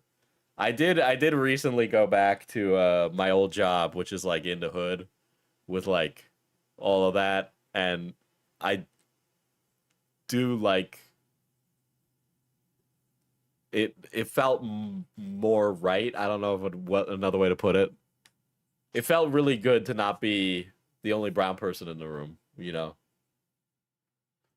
On what will hopefully be the most special day of my life. It still doesn't have a date yet because obviously we can't afford it, but like the thing is that the ticket thing, whatever, like that's like a donation that goes towards paying for it. So I guess just I'm a white Brazilian. The only time racism was directed at me was from Americans. Yeah, I don't even, dude. You're brown as far as Americans are concerned. really helps. And this is its own controversy. This wedding was allegedly meant to be a big, grand, Tim Burton-esque wedding, and it was also crowdfunded. But it didn't Crowdfunding a wedding is crazy. I won't lie. I would crowdfund my wedding though. Damn. And this is the origins of the scamming allegations surrounding Frey. So, like, if you pay to see a YouTuber's wedding, I feel like you're just giving them money, right? Like, I don't know. Do you expect something in return in that kind of scenario? I don't know. Yeah. She mentions this again in her New Year's video on January 1st of 2015. One of the things I've been doing, which you may or may not be aware of, I'm going to be live streaming the wedding, so that people all over the world really can watch it live. But like as a fundraiser to help pay for the thing, selling for a while, and my there's a lot of craziness with like live streaming a wedding, I think, too. I don't know. If I crowdfunded a wedding, I feel like an investor, I better be invited to eat the cake too. I feel like if you crowdfund a wedding, you're just donating money to somebody's wedding. I don't know of another way to put that. Like, I don't... like Friday.storeenvy.com, like a thing where it's like an invitation to see our wedding When live. did this occur? Many years ago. And it's like $2.50, which I figured was like, you know, half the price of coffee or something, so like pretty cheap when we get a date. And once I've got the live thing set up, like the $2.50 buys you. And then also it's like, I guess in my perspective, this is how you know I'm fruity as fuck. In my ethereal, magical ideal of a wedding, even though it's really not up to me because I'm the guy in the situation, right? I would love like a really extravagant D&D styled wedding.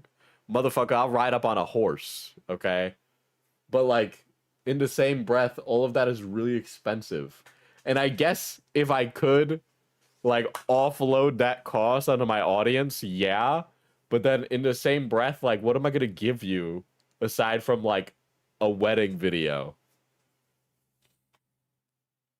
like the link to Men get a say in weddings because it's even rights. I think whoever has the unfortunate honor of saying I do to me will probably be making that decision. watch the live stream. It's sort of to help pay for the wedding because like still got no idea how we're paying for it. Yeah, so every little helps. And We're going to talk about this a little bit more soon, so I'll put a pin in this for now, but just keep this in the back of your mind. In lighter news, Freya also posted a video at this time where she rapped along to Rap God by Eminem that exceeded over 2.3 million views. So that's pretty crazy. That was in 2014. cool. But we Marry someone with a ranch, problem solved. And I fumbled that bag a long time ago. jump right back into the craziness with an upload on If we funded Diesel's wedding, we know his punk ass is using that money on a suit of armor. I've talked about it enough, right? January 17, 2015, titled, Yeah, why are you leaving that subject? I Had a Heart Attack. Initially, Well, yeah, unironically, why is she leaving the scamming controversy, right? It's like, so she's doing a thing called leaving it open, like a question or like a, so basically, like to keep people watching a YouTube video, people have found that there's a psychology to it. So you want to create an open loop, right? And when you create an open loop, the viewer wants to keep watching until that loop is filled and they're satisfied, right? And so the goal with YouTube videos to maximize watch time and ad rev is to constantly have multiple open loops so that way they can get some of them answered while new ones show up, right? And that's how you keep the video interesting and going for a long time. I don't know if she's doing that intentionally or by accident or if she's read about that, but that is like the idea behind doing something like that from like a structural standpoint when you go to make videos now, at least, because again, that's how we know how watch time and all that shit works, right? begins pretty positively. She thankfully got another part-time job as well. Yeah, but you don't want to keep opening questions and not satisfying any answers. Yes. As got her hours raised at her other job. So she is getting some wins in the midst of all the tragedy surrounding her life at this time. And then she explains the thing we all really came here for, the supposed heart attack. But yeah, like on Thursday morning, I woke up right here in bed with epic chest pain, like around my heart and around my diaphragm. My whole like chest and my upper back was like incredibly sore. Like it was really like agony. Like it woke me up. It was intolerably painful, and I was like, it hurt to breathe, and my breathing was kind of short. So we here in New Zealand, we have like a health line service. If there's something you're worried about, but you don't want to go see a doctor or whatever, you just want some advice, you can call Healthline, and they hook you up to a nurse to speak to, which is really good. So I called Healthline and I said, oh, I've never felt like this before. Oh, this is a new experience. Like, what do you think it is? And what do you think I should do? And so she took the nurse I spoke to it very, very seriously, and she's like, okay, so I called you an ambulance. Look, please go and lock the doors and just stand by, and they should be around your base shortly. Okay. So yeah, they turned up. Yeah, don't worry, the conclusion was that I had not had a heart attack and there was nothing life-threateningly wrong with me. They just gave me a crap ton of painkillers and gave me a prescription for a crap ton more. As you can see, this was a bit of clickbait, but I think we're all grateful that she didn't have a heart attack. It's like whatever, man. This is very like passive. I don't know, man. You know, clickbait on YouTube has always been a thing, even back in the mid-2010s. In fact, I'd say especially back in the mid-2010s. Then we get a couple of positive announcements on April 8th, 2015. Why are we going on and on and on? I don't need to know every single little bit of her life. As one of her favorite clothing brands took her on as an ambassador. And with this, she's getting the opportunity to travel outside of New Zealand and attend a couple of festivals. Did she click random videos of hers and decide to give us random information? Well, that's why I made the joke earlier about Claude, right? I'm not saying she did this. It's a joke, all right? But if you've ever used one of those to try and, like, make me a timeline of this YouTuber's history, they'll be like, boom, boom, boom, boom, boom, boom, boom, and it'll give, like, a big write-up, and that's exactly what it does.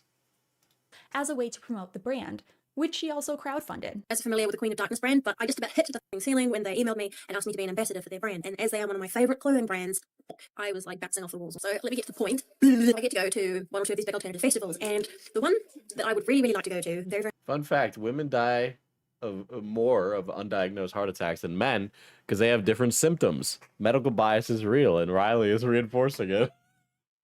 Yeah, I was gonna say, yeah, usually like when I knew a person who had a heart attack and they're a woman, all of their symptoms were like abnormal, and a nurse on the phone did not take it seriously at all. They did not even assume or think it was a heart attack. Much is the way of Gothic treatment in Germany. But I wouldn't know Yeah, about what? the abnormal symptomology of like a heart attack like that if it wasn't for like such a bad situation happening. Also is at the end of May, and I'm sure those of you in the States will probably know, and many of you will probably be there, I hope, is Bats Day at Disneyland. So I had this idea, and like I said, whether or not it works out or not, I don't know. It's kind of up to everybody watching this and my own personal efforts as well. So my plan, praying to the entire pantheon of gods, holy and unholy, is to get to Germany for Wave Gothic Treffen, and then a couple of days later, go to California for Bats Day at Disneyland. Most of you are in the States, more than half of you. Do we just accidentally ban someone? There are well over 40,000 of you guys now, which is amazing, and more than half of you are in America. So I can only imagine how many of you guys I could possibly meet at Bats Day at Disneyland. I'm starting a Kickstarter. This is the first time I've ever attempted a Kickstarter or anything like it. And like she said, she's only at 40k subs at this point, which is still considered a small creator. So this is a pretty huge opportunity. She ends up rubbing my eye. Kickstarter from GoFundMe to Indiegogo because it apparently didn't meet their guidelines. But by May 4th, she had successfully raised the money for the trip. This is going to be a 4-month trip in total, but it turns out that she is leaving Mr. Owl behind. Paying an Indiegogo to go, that's crazy.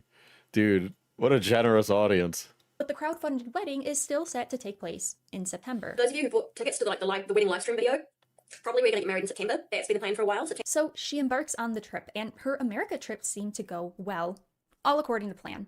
But then some crazy stuff happens when she attempts to go to the UK, because it turns out Freya was denied entry, and apparently she actually went to jail. I'm gonna let Freya tell this story, and don't you dare copyright strike me, Freya. This is— Who gives a shit?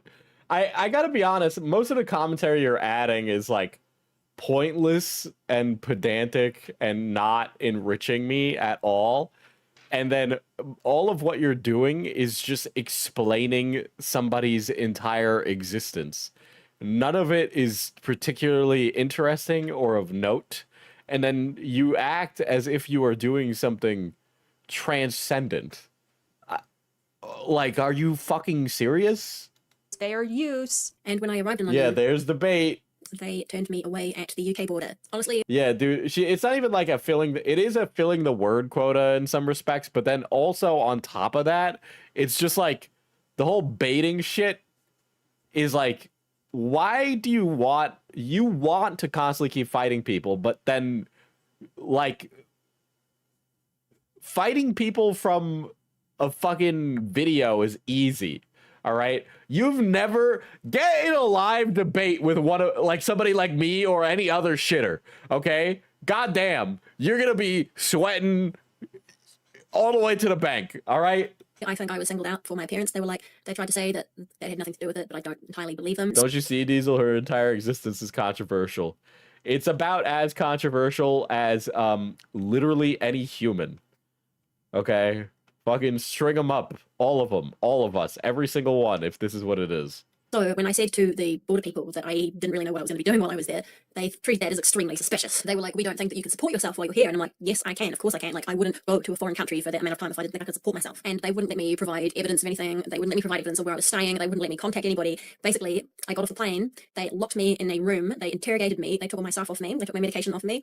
They locked me in a room. And eventually they just came and told me that I was being refused entry to the UK. So they just left me locked in this room by myself for hours and hours. And they just were talking to me like I was this complete piece of shit, like I was some scumbag criminal. And I'm not used to that. Okay. And anyway, I got put in the back of a van in the middle of the night, escorted to this detention centre through 3 locked electronic gates and taken into this place, locked in there and put in a room. And I'm like, this place is a jail, isn't it? They're like, oh no, it's not a jail, it's a removal centre or something. And I'm like, it's a jail. Like the room I was in, it was a cell. And they kept trying to tell me that this place was nice. It was not nice. It was awful. And the next morning I was speaking on the phone to the New Zealand ambassador, who was very nice. It was so nice to hear a friendly voice because everyone I'd spoken to had just been an absolute bastard, had just been some horrible cunt and just spoken to me like I was a real piece of shit, like I'd done something wrong, and I hadn't done anything wrong. But after the night in the detention centre, they escorted me back to the airport and put me on a plane to Hong Kong. And from Hong Kong, they sent me to Auckland, and I wasn't allowed my passport or anything during this time. So they sent me back to Auckland, and I tried saying to the people there, like, I don't live in Auckland, I live in Wellington. And they're like, oh, we don't care. We don't care where you live. You don't get to go to a city of your choosing. We just put you into your country. But fortunately, Mr. Owl was kind enough to sort me out, and he booked me a flight from Auckland to Wellington for that day, so I was able to come home. So yeah, that was a complete disaster. And honestly, I think I would have actually died if this happened to me. And of course, as you can see, this was devastating for her, especially as someone who loves to travel. And so her trip was cut short. And on the day she got back, her grandfather also died. Jesus Christ, dude. And this won't be the only time that she will claim that she faced discrimination based. No, she can't do anything to Repsion. He was nice to her once in her comment section. You see, Diesel, Reilly has to try and make herself look like a victim ahead of time, so she can be painted as a villain if she got copyright striked. Yeah. Based on her appearance, and shocker, there's controversy surrounding that too. Oh, and speaking of controversy, we immediately transition into another one, because Freya decides to spontaneously travel to Germany and did some drunken shopping while she was there. I'm back from a weekend. Bro, these are just like vlogs. Who gives a shit? This girl is just living her life. You're telling me people are snarking over this stuff? Brother. In Cologne, in Germany. If you're wondering why I'm in Germany, so am I. I don't know, that's a long story, we'll get back to that another day. Anyway, the only thing I seem to do at festivals is get drunk and go shopping. Probably a bad idea. It's also, like, really, really fun. So you're likely wondering, Reilly, why is her going to Germany controversial? I mean, she did have her trip cut early after all, right? Well, yeah. But the controversy is the circumstances that led to her traveling, and soon Did she like go to Auschwitz and make a funny face or something? Like, what is going on, dude? completely relocating to Germany. Interesting that Reilly is a Repsion fan and wants a lawsuit. Interesting how that works, isn't it? Crazy that she's got a template she's trying to replicate, IMO. Yeah. Look, man, I have quite a few opinions on Repsion, but I will not throw such shade today. Because Freya decided to leave Mr. Owl and almost immediately jumped into another relationship. There have been some truly malicious rumours and theories floating around me lately. Hurtful messages flying around, jealous people trying to hurt me, trying to hurt Mr. Owl, trying to make me look bad, gossipy people just wanting something to shout. It started from what suddenly appeared on Facebook and naturally led people to make assumptions. And unfortunately, people love to assume the worst rather than give the benefit of the doubt. Since Mr. Owl and I had got together and started dating years ago, we had always known that I wanted to travel and spend time living overseas and that he was less keen on the idea. We hummed and hawed about possible compromises, but a lot of them weighed on our future financial situation and other This variables. is all because she ended up with an abusive dude in Germany. How is this supposed to be her fault that he was a piece of shit? Also, does she not realize that Repsion doesn't have much of a channel anymore? Yeah, Repsion's like the guy who covers Onision, and that's it now. I will say, though, it's really funny when I'm looking for... there's two accounts that are always following the most beautiful women on Twitter.com, and those people are Cybersmith, and then the other one is fucking Repsion, and it's really funny how many times I okay, I am very like obvious, right? Like I don't hide it, but I never feel like Repsion was the one to say things like that. But the amount of big beautiful women that like Repsion follows is crazy, dude. I did not expect that, but there's a lot. And I didn't know.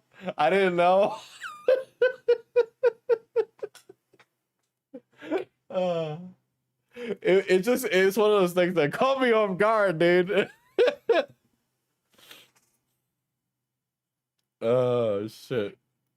Travel is one of the most important things to me. I've always had this unyielding, insatiable wanderlust, and if I can't satisfy it, I just get miserable and trapped. And if you keep up with me, you'll know that a couple of months ago, I crowdfunded a trip to Germany and America to meet so many of my lovely YouTube followers in person. I had the time of my life, and I couldn't remember being happier. So after I got refused entry to the UK and posted back to New Zealand, I was devastated. Back in New Zealand, I was truly miserable, and some around me could feel the radiating misery vibes. Mr. Owl told me to just go, because he wanted me to find a way to be happy, and hoped we could figure out a way to make that happen, whether it involved being with him in my future or not. I couldn't really afford the plane ticket, but Oh my god. I was like, and just booked a one-way ticket to Germany, as one does, where I had had so much fun and such a good experience. I had no plans for what I would do once I got there, but that's just how I roll sometimes. Now, what really spurred is that I entered a new relationship not too long afterwards. Naturally, going almost straight from one relationship to another looks very suspicious, but it wasn't. It didn't help that I'd been friends with this new person for a few months, and so had appeared in a few photos together, tra-la-la. So some people jumped to the conclusion that I must have been secretly seeing this guy for a while and chucked Mr. Owl to be with him. That is definitely not what happened. Well, that's her choice, right? Yeah, funded live stream. That's her choice. Yeah, well, like, yeah, I don't. What? What? Tim Burton wedding she talked about. Yeah, where do you think the funds for all of that went? My pocket. Again, what, like, so hypothetically, this couple breaks up after planning a wedding, and then you're not getting a wedding because they broke up. Are we really gonna be mincing words over the $2.50? Are we really going to be? Are we that hung up on it? It's like, oh, I expected a live stream wedding and now I'm not getting it. When you give money to something like that, there's always the expectation that nothing could happen at all. Why? Why is it expected to, like, why? I wouldn't expect my money back. This chick has Colony Ballinger lipstick? That's crazy. Give you a hint. Not to a Tim Burton themed live stream wedding, that's for sure. No shit. But like in the same, people were really that mad about that? Is that true, or are you just making that up? Here's what my source had to say regarding this. During the initial boom of her channel's popularity, Freya's first grift, which appears to have been at least initially unintentional, was successfully carried out. To make a long story short, she crowdfunded what was supposed to be a big Tim Burton goth wedding with her fiance at the time, Barnaby, Mr. If nothing the wedding, comes through with it, I feel like it's one of those things where you could just be like, I don't care. Is your life so uneventful that you are mad that your favorite YouTuber's wedding doesn't follow through? I don't feel, I don't know if I would quantify that as a grift, right? It's not like it was a lie. They were going to get married, and by all intents and purposes, that is what we know, right? And then they broke up because they were different people who wanted different things. How long is this video? 2 hours. You could watch an entirety of one of the Lord of the Rings movies. Crowdfunded successfully was meant to be live streamed to the contributing patrons. It cannot be stressed enough that this wedding was very well funded. However, the relationship. Yeah, the hard truth is that sometimes that people break up and sometimes the wedding is canceled. That's how life is sometimes. What about for the people who booked a non-refundable reservation on a hotel, that are going to the wedding? What about the people who are booking a flight and can't, change it or do whatever, right? There are people who are more out of it that are closer to Freya than some stranger on the internet. And Freya broke off the engagement to Barnaby without refunding her fans, instead allocating the money towards exciting European travels that became the setting for her most. It's not like she had the wedding off stream. It literally didn't happen. Yeah. It's $2.50.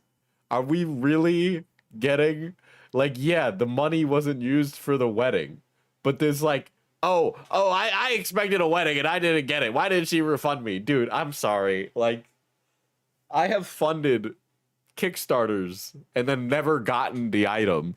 And yeah, that fucking sucks. But I also know that's kind of the expectation sometimes when you get into that.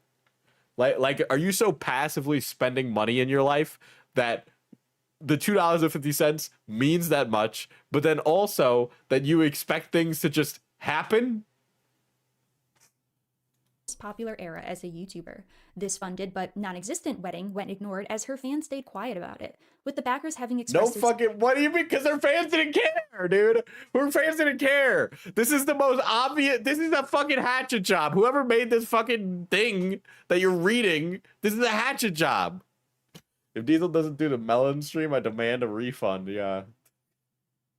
Like this entire Google Doc, or okay, look, I don't know what the entire Google Doc has. I'm not gonna say something, right? Because fucking Miss Clip Chimp over here is the kind of person to take something out of context, right? But this entire part of this Google Doc, right? It reeks of I am mad at Freya because I didn't get something I wanted.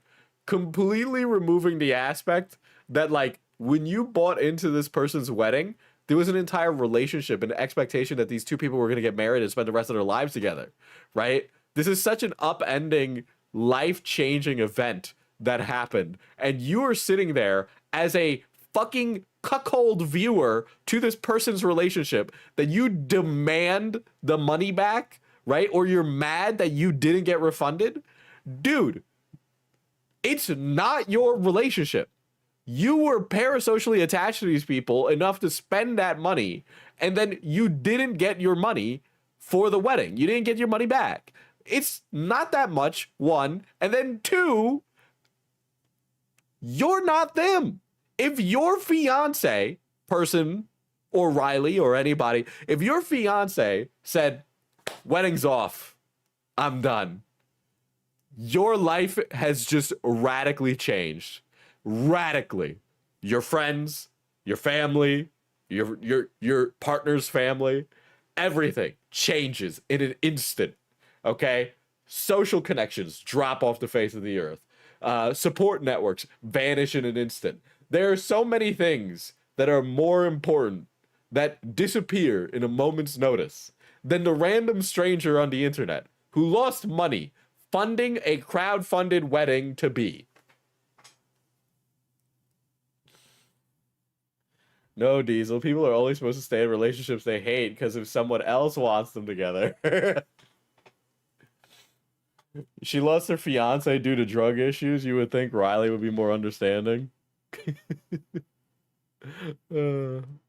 Sympathies towards the breakup. No public She record said she made exists a total of $40 from fans, lol, and that she made it up for content. That's crazy. of anyone outright asking for a refund, but this is most likely due to Freya deleting such comments, as she tends to do when someone says anything negative about her or her. I'm sorry, the fact that Reilly has been able to skirt on by until she swung wide with this video is outstanding. Because a lot of the things that I am chastising Reilly for in this video are the exact kind of behaviors that I was chastising for her before last time. Actions. Along the way, she was hanging out with another man named Mattias during her stay in Germany, and married him shortly after dumping Barnaby in a bid to stay there through a visa marriage. The wedding video on YouTube for that ceremony was completely different from the one that was crowdfunded. And the marriage thing is a little bit of a spoiler, but yes, Freya allegedly used the wedding funds to travel to Germany and party. And her audience was allegedly. So she to be clear, it appears that Reilly has based this off of something. What that is, I don't know. Invested in her and Mr. Owl's relationship as it was made. Damn, imagine you move on from a breakup and people are mad at you for it. This is why, as a YouTuber, you probably don't want to talk about your relationship status or your current relationship status. Part of her channel and public image very early on, which in my opinion was her first mistake. I have some slightly unpopular opinions when it comes to YouTubers and public figures. No fucking shit. No fucking shit. Well, I got plenty of fucking popular opinions about you, motherfucker. Making their relationships part of their online image, their brand, whatever. My opinion is that you actually shouldn't put your relationships online as a public figure. Unfortunately, I agree with you. Bringing your partner online in your videos, I just think is a bad idea. What if your partner is also a YouTuber though? Everything about you is unpopular. I've been watching YouTube for the majority of my life. I'm sorry. I've been watching videos. Okay, listen, man. We all watch videos. I'm not an expert in movies because I watch a lot of Netflix. All right. Can we just, that's not a barometer of expertise. I've been watching a lot of videos. Damn. Careful, guys. Letterbox Andy over here. And in these situations, when YouTubers make their relationship part of their public image, as soon as it falls through, it becomes a scandal. Even if you don't make it better, it can become a scandal either way. You make your relationship public if that feels something that's comfortable to you. In my personal opinion, in my personal experience, and at least for my particular type of content, it probably isn't in my best interest to talk about my relationship. I've talked about past experiences where my relationship was deliberately used as a tool in drama. So yes, for me, probably not the best idea, but if you don't do anything that's particularly controversial and you get your family or your partner involved, that's totally on you. But there's just as many risks for showing your partner versus not showing your partner, versus your partner being a YouTuber and your partner not being a YouTuber. Just the same way that there's risk for fucking every kind of relationship, and the entire point of a relationship is you two trying to mend everything and basically figure out how to work your way through life together. Okay? It's just two people trying to work their way through life together, and it just so happens that one of them makes videos on the internet. Okay? It changes really nothing about the dynamic of most relationships. Ending was amicable. Oh, and by the way, Karen is the one who told Freya it would be a great idea to put her new relationship online after Correct me if I'm wrong, but since she's also young as fuck, like, she wasn't even there when the shit went down. Not saying people can't go over past dramas and etc., but I don't know, her being goth or whatever just feels like it's performative. Yeah. having just left Mr. Owl. Argued about it, I knew what the reaction would be, but he had doubts about me taking the relationship seriously. I mean, whatever, fair enough. And also, my mum told me to go ahead. And Yeah, don't forget, a dude was almost canceled for the fact that his girlfriend and him broke up. Both were content creators. Yeah, the point of the matter is that it doesn't, like, regardless of whatever thing you do for your relationship, there's always give and take, and, you know, there's always a chance that something bad can happen, right? Like, we all know that. So you just got to handle it like adults when the time comes and figure out what the boundaries are for you specifically, right? Like, I've been with people that are like, yeah, I want a relationship to be public. I've been with people who are like, I don't want a relationship to be public. So it's like, it really just matters, and that you have a fucking conversation. and put it online. I really didn't want to, but I agreed to it. I got a lot of hate from people that I love and care about. Brilliant idea, Karen. I'm sure that had nothing to do with all of the hate that Freya received. But listen to the last thing Freya says at the end of this video. How old was this? Like, nearly a decade. Or over a decade. I'm still in Germany. We're talking 2015, 2014. I put myself in debt to come here, but the way I see it is that money is replaceable and time isn't. Oh, it's really anyone's business but ours, but I've been forced to make this video so that the hurtful, defaming, rumours and gossip will stop. It's ridiculous, and those people really need to go and find lives of their own. So to those who have given small donations to our wedding to view the live stream, I've been trying to figure out how to refund those. I'm not yet sure if I can, but if not, then I shall definitely find a special way to make it up to you. She's going to try and see if she can refund the donors for the live stream wedding. She'll try. She put herself in debt, her words, to come to Germany, and she'll... Yeah, I'm really sure that you're a profoundly frugal individual, Reilly. try to refund the donors for the wedding. Got it. I did some research into GoFundMe and Indigo's refund policy in 2015 when this took place. Truthfully, it was a bit more difficult than it is today to refund donors. While Indiegogo did allow donors to request refunds, they could only do so before the campaign ended. Now, when it comes to GoFundMe, it's a bit more complicated. It didn't have the same Yeah, damn, can a girl go on a trip after she cancels her wedding? Yeah, man. protections that the platform does today. So all refund requests had to go through GoFundMe support directly and get manually approved. Her But bedroom says something else. I'm glad that you guys are getting the joke. That was the joke. Yes, the joke is that she seems to be a frivolous spender. actually, none of that matters. Because when I recovered the actual campaiign, it wasn't Do through you guys think that Reilly opens blind box dumplings? Oh shit. starter platform like GoFundMe or Indiegogo. It was through her Store Envy storefront, where the funds went directly to her. Now, I also researched Store Envy's refund policy. It is a $2.50. It's $2.50. You're telling me people are impressed about $2.50? God damn. You people donate $2 fucking all the time, dude. It's like, do you people really expect me to pay you back? Policies in 2015 when it came to donations. She would spend her life savings for the golden 24-carat Labubu. Do you think Reilly would buy the KSI Labubu, or is it not woke enough for her? You could not generally get a refund just because you wanted to, but you could get one if there was a clear error, violation of terms, or other exceptional I know, you can't even buy a cheeseburger for $2.50 anymore. Who the fuck cares? circumstance, aka collecting funds on the premise of a live stream wedding and then not delivering on that. Oh my god, I'm sorry. There's so many bigger problems to deal with in this world. And the refund was entirely at the discretion of the nonprofit / store owner, aka Freya. And whether or not you would be refunded would depend on if she wanted to refund you or if she had the funds. So I'm gonna skip this. I don't care. Will you be my wife? I still can't believe it. I still can't believe it. My initial reaction was to scream a little bit and fall over. Damn, where the fuck? These people are crazy looking, dude. Where are these vampires hanging out? I guess in Germany, apparently, man. As you do, and I was like, really?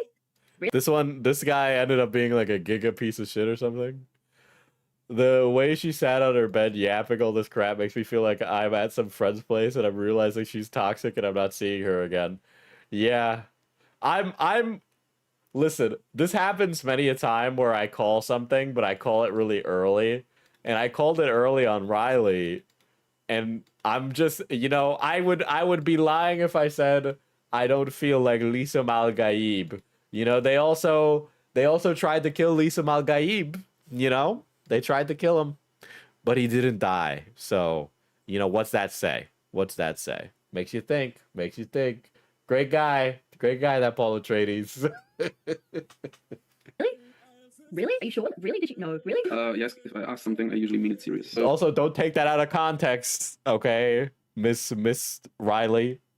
I know that Paul Atreides commits some mass genocide. Oh, I did not see it coming. It totally took me by surprise. So I was like, oh, yeah, okay, we are the king and queen of romance. I was kind of worried about putting it on the internet. I was quite worried about making a video saying it because I know there are going to be a lot of people going, she's just using him to get to stay in the country or doing it just so I can stay in Germany. Well, that's... This probably isn't the appropriate time or place. But this lady is gorgeous, okay? I'm sorry. Like, it's crazy. She's got, her look is on fucking fire. It's crazy. Load of crap, but I know that kind of thing is probably going to be said by people, but you're such an evil businesswoman. Yeah, I'm such a scheming, conniving, evil demon. So she said the quiet part out loud, didn't Said the quiet part out loud. You must think you're quite the genius, don't you? I bet you think you're quite the philosopher, don't you? Oh my god. I'm very certain Reilly has some issues with envy, to be honest. Yeah, well, like, Reilly's a pocket watching skinwalker, yes. she? The thing is, Freya was allowed to stay in Germany for up to 6 months as a visitor, and Oh, that came through. Trump voice. That Paul Atreides is one of our best allies on Arrakis. The best we could get, honestly. He's so good.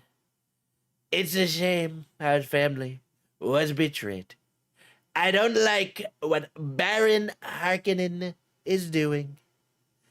I'm sure that the United States will help him reclaim Arrakis for House Atreides. The spice is gonna be flowing. It's gonna be flowing, and people are gonna be saying, no, stop, the spice, it keeps flowing.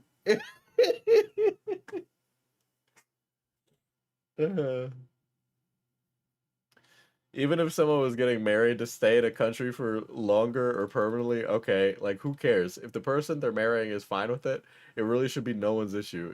Yeah, I agree. I love how he runs with it. I fucking... as she says in this video, I love it. The spice.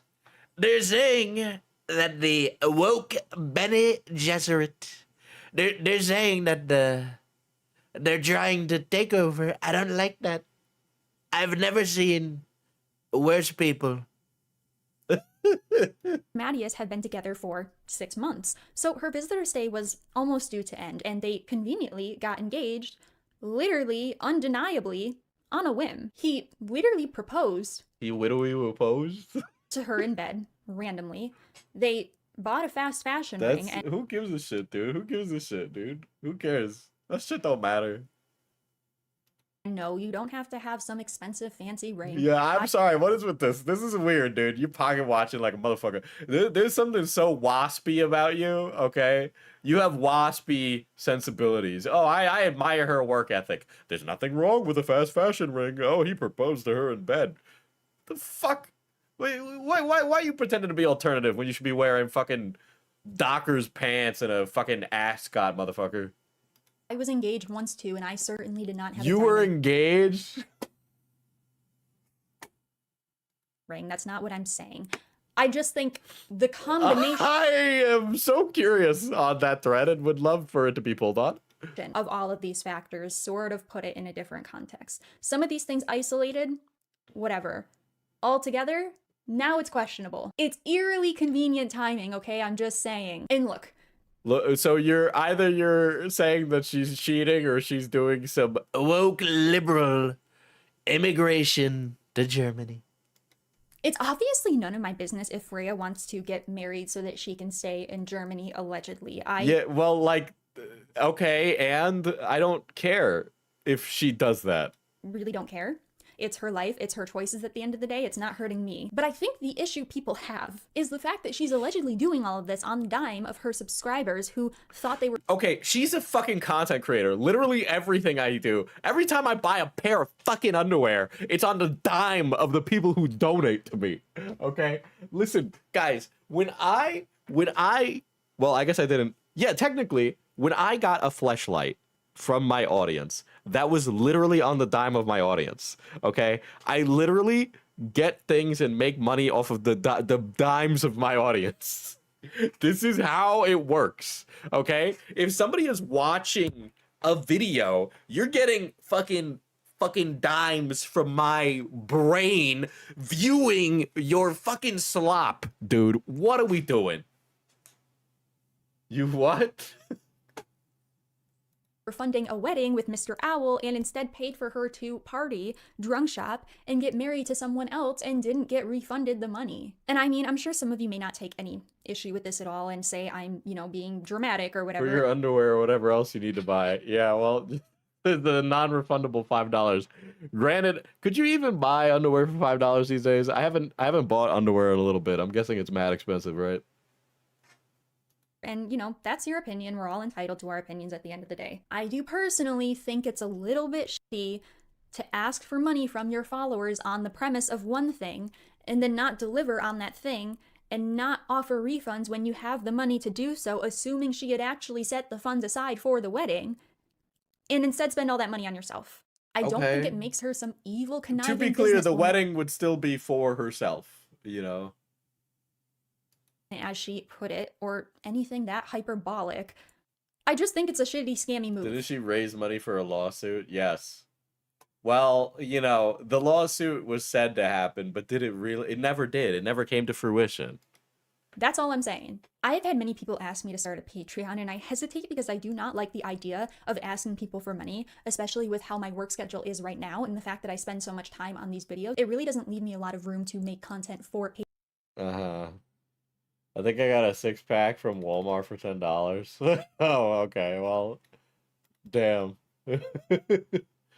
She talks about her source like she hired a private detective, but it all seems like from lolcow or Reddit snark pages.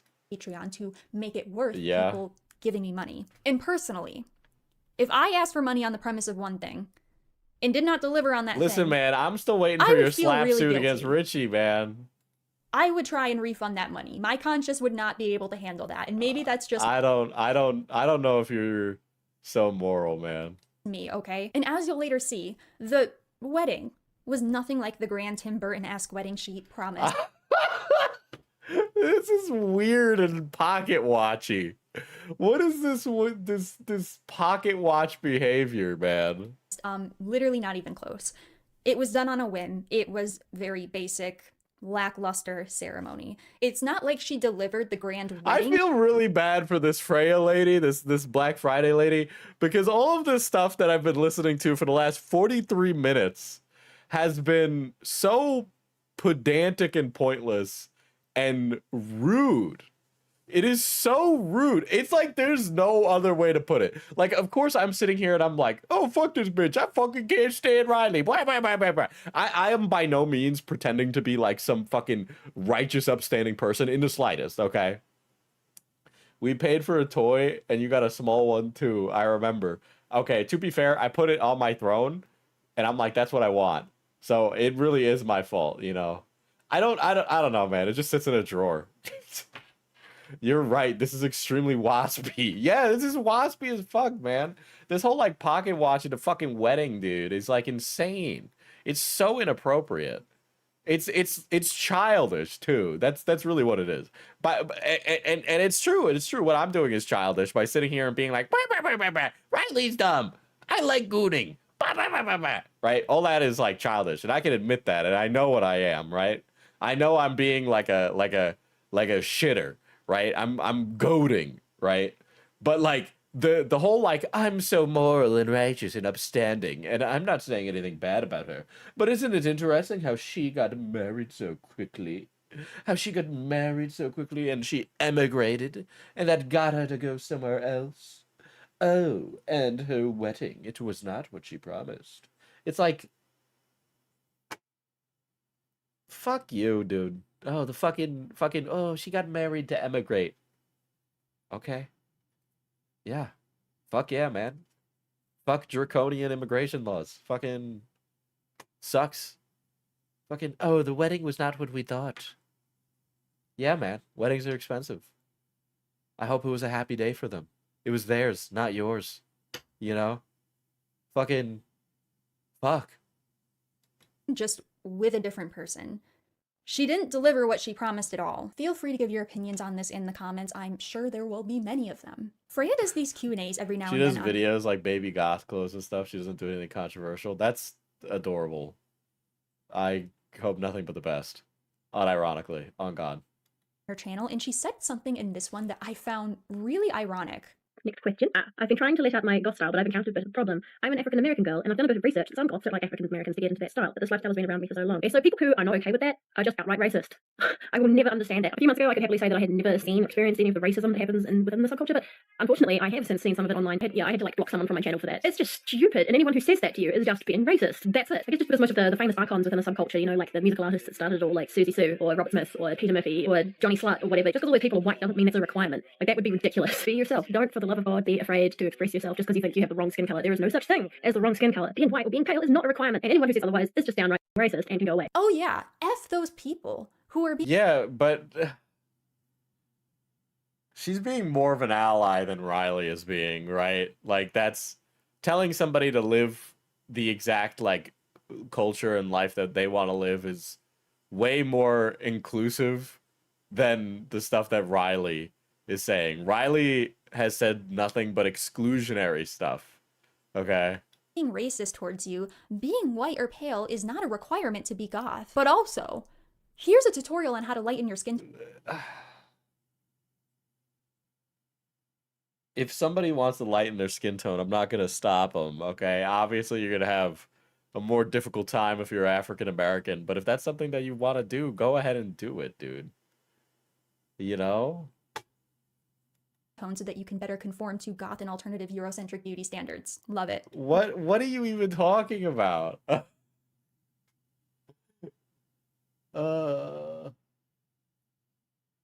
already talked so much about the skin stuff anyway. I'm not going to repeat myself. Yeah, not all goths are pale, right? We live in the year of 2026. We know what a black goth woman looks like. You know, we know what a black goth man looks like. You know, those like, oh, the skin whitening thing it might be bad for somebody's skin. It might be bad for their skin barrier. But it doesn't mean that any of those people are any less valid for being goth if they want to be goth because they're black. Love it. Freya is definitely also in her prime at this point. She's more frequently getting millions of views on her videos, where as before she would get— She's giving me big the Dean vibes, and I know that's a dated as fuck reference. It is a dated as fuck reference. tens to hundreds of thousands and maybe have one video break through to the millions every once in a while. There was one video that almost hit 1 million views, which was her reacting to Onision hating her. Womp. Yeah, and like I've also seen, you know, lots of goth folk that are black or Latino, and they don't whiten their skin, or they engage and express it in a different way, you know. But this feels like an MV thing. Womp. Onision is still a whiny grown man baby. Still love you, great. Boob squeeze. I really like that she appropriated his signature boob squeeze at the end of the I'm gonna fucking blow my shit to move off. video. That was definitely my favorite touch. May 15th, the wedding happens. We already went over that, but it turns out the whole thing was actually televised in Germany, so I guess that's pretty cool. In late June 2016, The goth wedding was televised in Germany? That's crazy. she traveled to Amsterdam and got to visit the Jelly Belly store.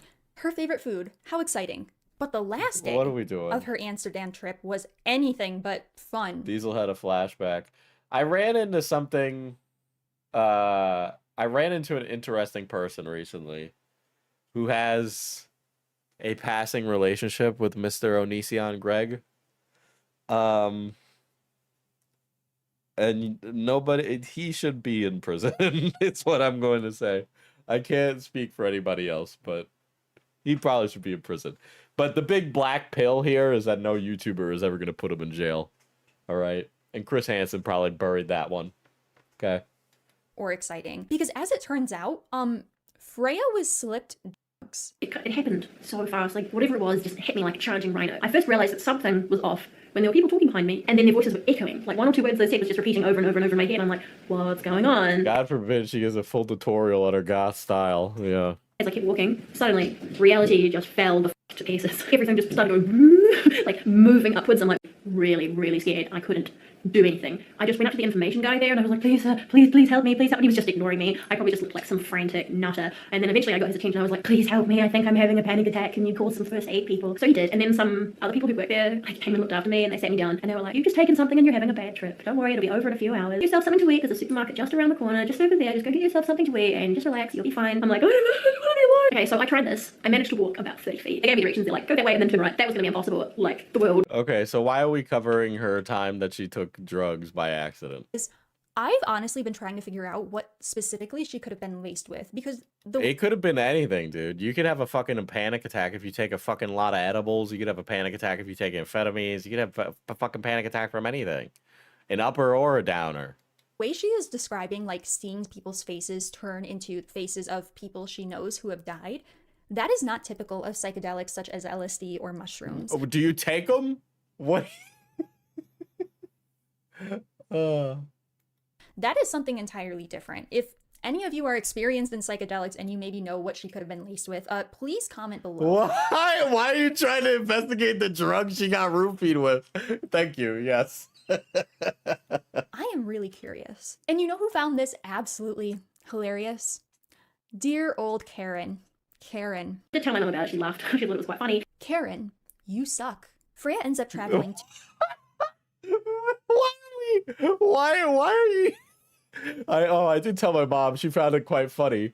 It's such like a throwaway sentence, and she's like, "Fuck your mother." Okay.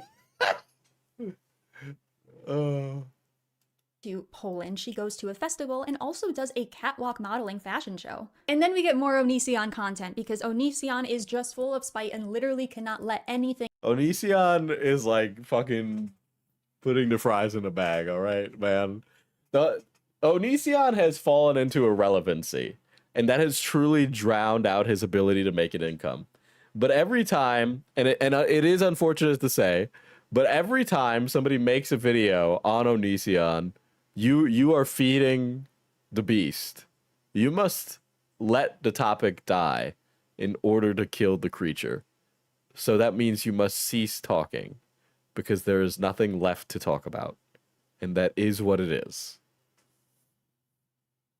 Go ever. He's basically raging that her react videos to him got tons of views, even though he was getting tons of views doing the exact same thing, reacting to people. And the funny thing is that she wasn't even criticizing him. Making a video on Onision is like saying Beetlejuice 3 times.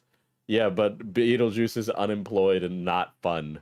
Initially, the first couple of videos she made, as I pointed out, were literally hyping him up. Apparently this was also a response video to Social Repose, my enemy.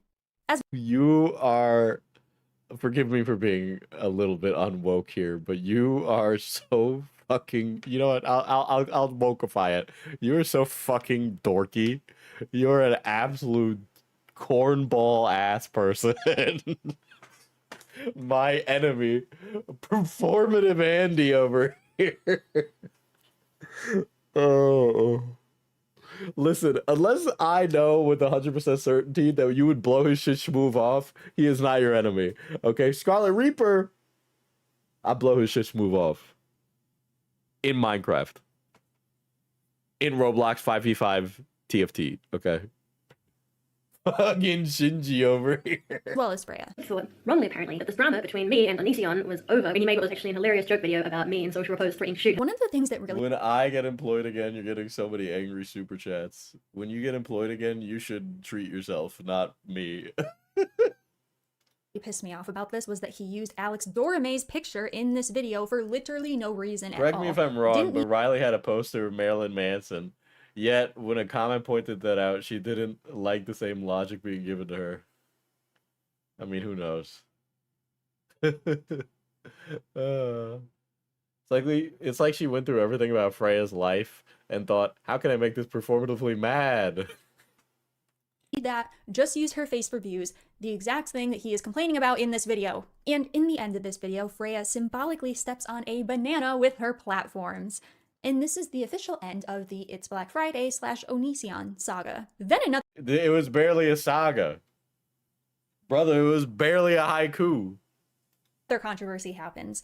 At least I deem it personally controversial, and it honestly upsets me a lot. Do you guys remember the trend of every single creator making videos dedicated to Eugenia Cooney, the alternative YouTuber suffering from an ED, trying to help her, aka the Dear Eugenia Cooney? You know, Yes. exploiting her condition for views and engagement? Not to be that guy, but you are quite literally in glass houses right now. Oh, we're gonna glass houses this one? Are you serious?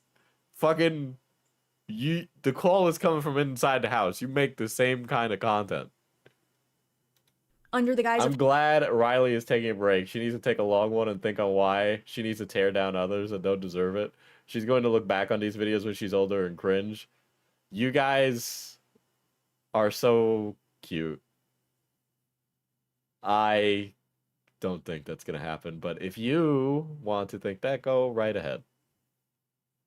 help and awareness, yeah, well, Freya had to get in on that too. I understand that making this video might be a little bit controversial. Normally I don't like getting involved in drama. I really don't. In this case, my caring nature compels me to say something, okay? I have to say something. And I can see... Look, man, it's going to be... Everybody's going to pretend to be really upset when Eugenia Cooney dies. Unceremoniously young. But we will probably see it, and there will be many, many videos that talk about how bad it was. Okay? We're all going to see them. They're all going to be there. Everyone's going to be very performatively upset. And then she will move on into the halls of obscurity. And that is just what it's going to be. And I hope I don't accidentally cause Eugenia Cooney to drop dead in the next 48 hours, but that would be funny.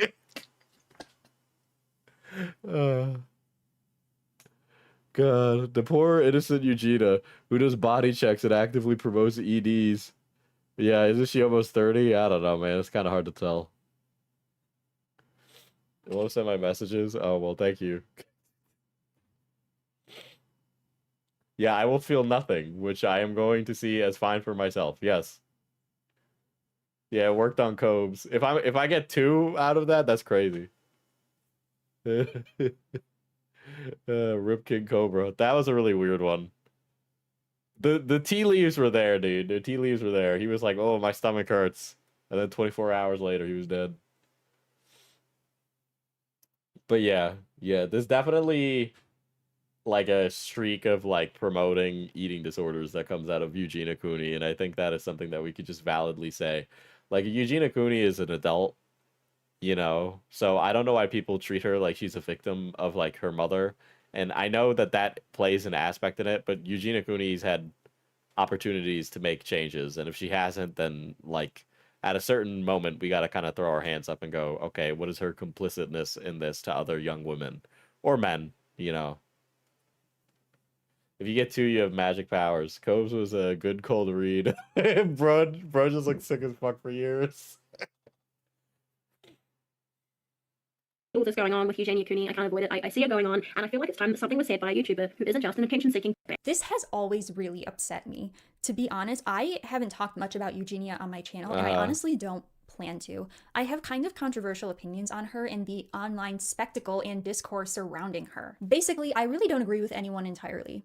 You know, there are aspects to certain arguments that I do agree with, but ultimately, of all the discourse I have observed surrounding her for over a decade at this We point, still have Cyrax. Yeah, I don't know how that guy's not dead. I haven't found a single person How is CWC not dead? Honestly, genuinely. that I've been like, oh yeah, I completely agree with you. And this is no different. It's really funny. As my source pointed out, Freya is sitting here trying to pretend as though her As your source pointed out, this source is just somebody who corroborated a Google docu, dude. approach to this Cyrax is a ticking time bomb. That's an understatement. better Plot and more armor. empathetic and righteous when it is absolutely no different than anyone else at the time doing this to up their numbers. And my source Yeah, you don't get to throw whiteface shit at Black Friday and then hand wave Eugenia. Objectively, the harm that she causes is way worse than the whiteface shit. Dude, I don't know what's been happening, but every now and again, I'll see this is like my friend called low tax. That was wild. That's a pretty crazy one. I sometimes get tweets from ED Twitter. I don't know why. Twitter will just feed that stuff to you sometimes. And it's crazy the stuff that some of the folks that I see on ED Twitter say. Eating disorder Twitter, which is a community that exists. It's bad. Okay? It's bad. The whiteface stuff it pales in comparison to some of the shit that I've seen on those people.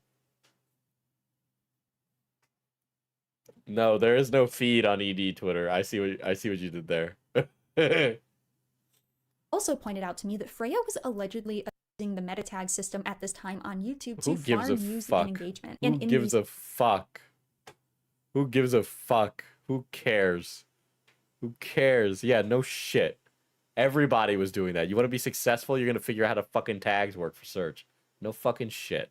Who cares? tags, we can see that she included Eugenia Cooney. This trend was never truly about Whoa. helping Eugenia. It was just that, a trend. Like the tags, are we serious?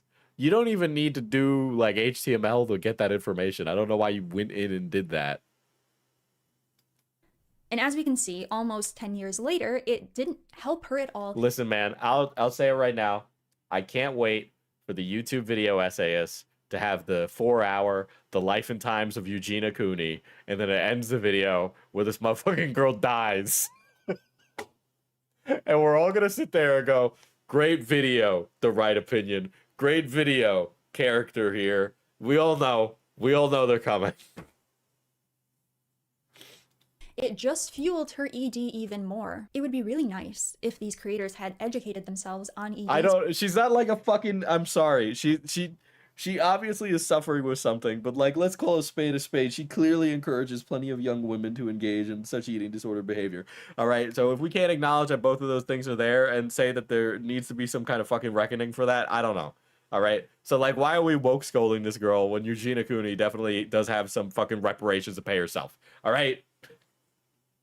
Before they went ahead and made these videos, especially Shane Dawson, but you know, that's for another video. So Freya ends up moving cities. And then the next controversy happens.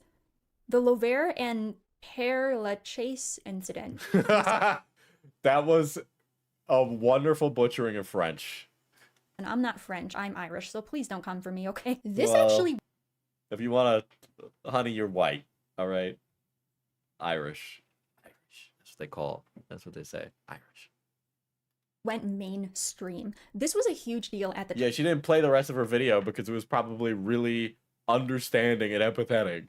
time. This is what I was talking about earlier when I said that Freya would have more controversies, allegedly due to her gothic appearance.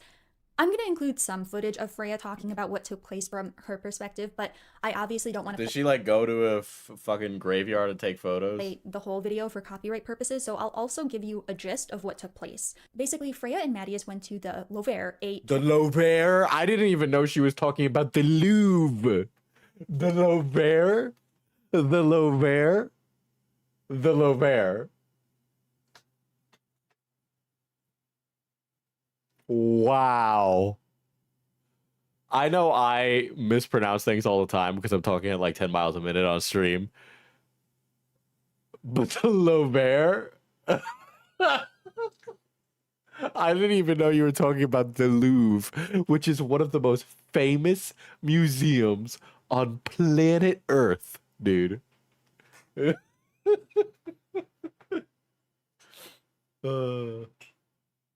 or his hotspot in I'm a Paris. lover of the French language.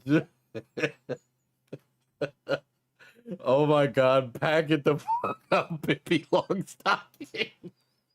But were immediately denied entry. According to Freya, they were initially very vague in their reasoning as to why they couldn't go Just in. dumbest Americans know how to say the Louvre. I don't...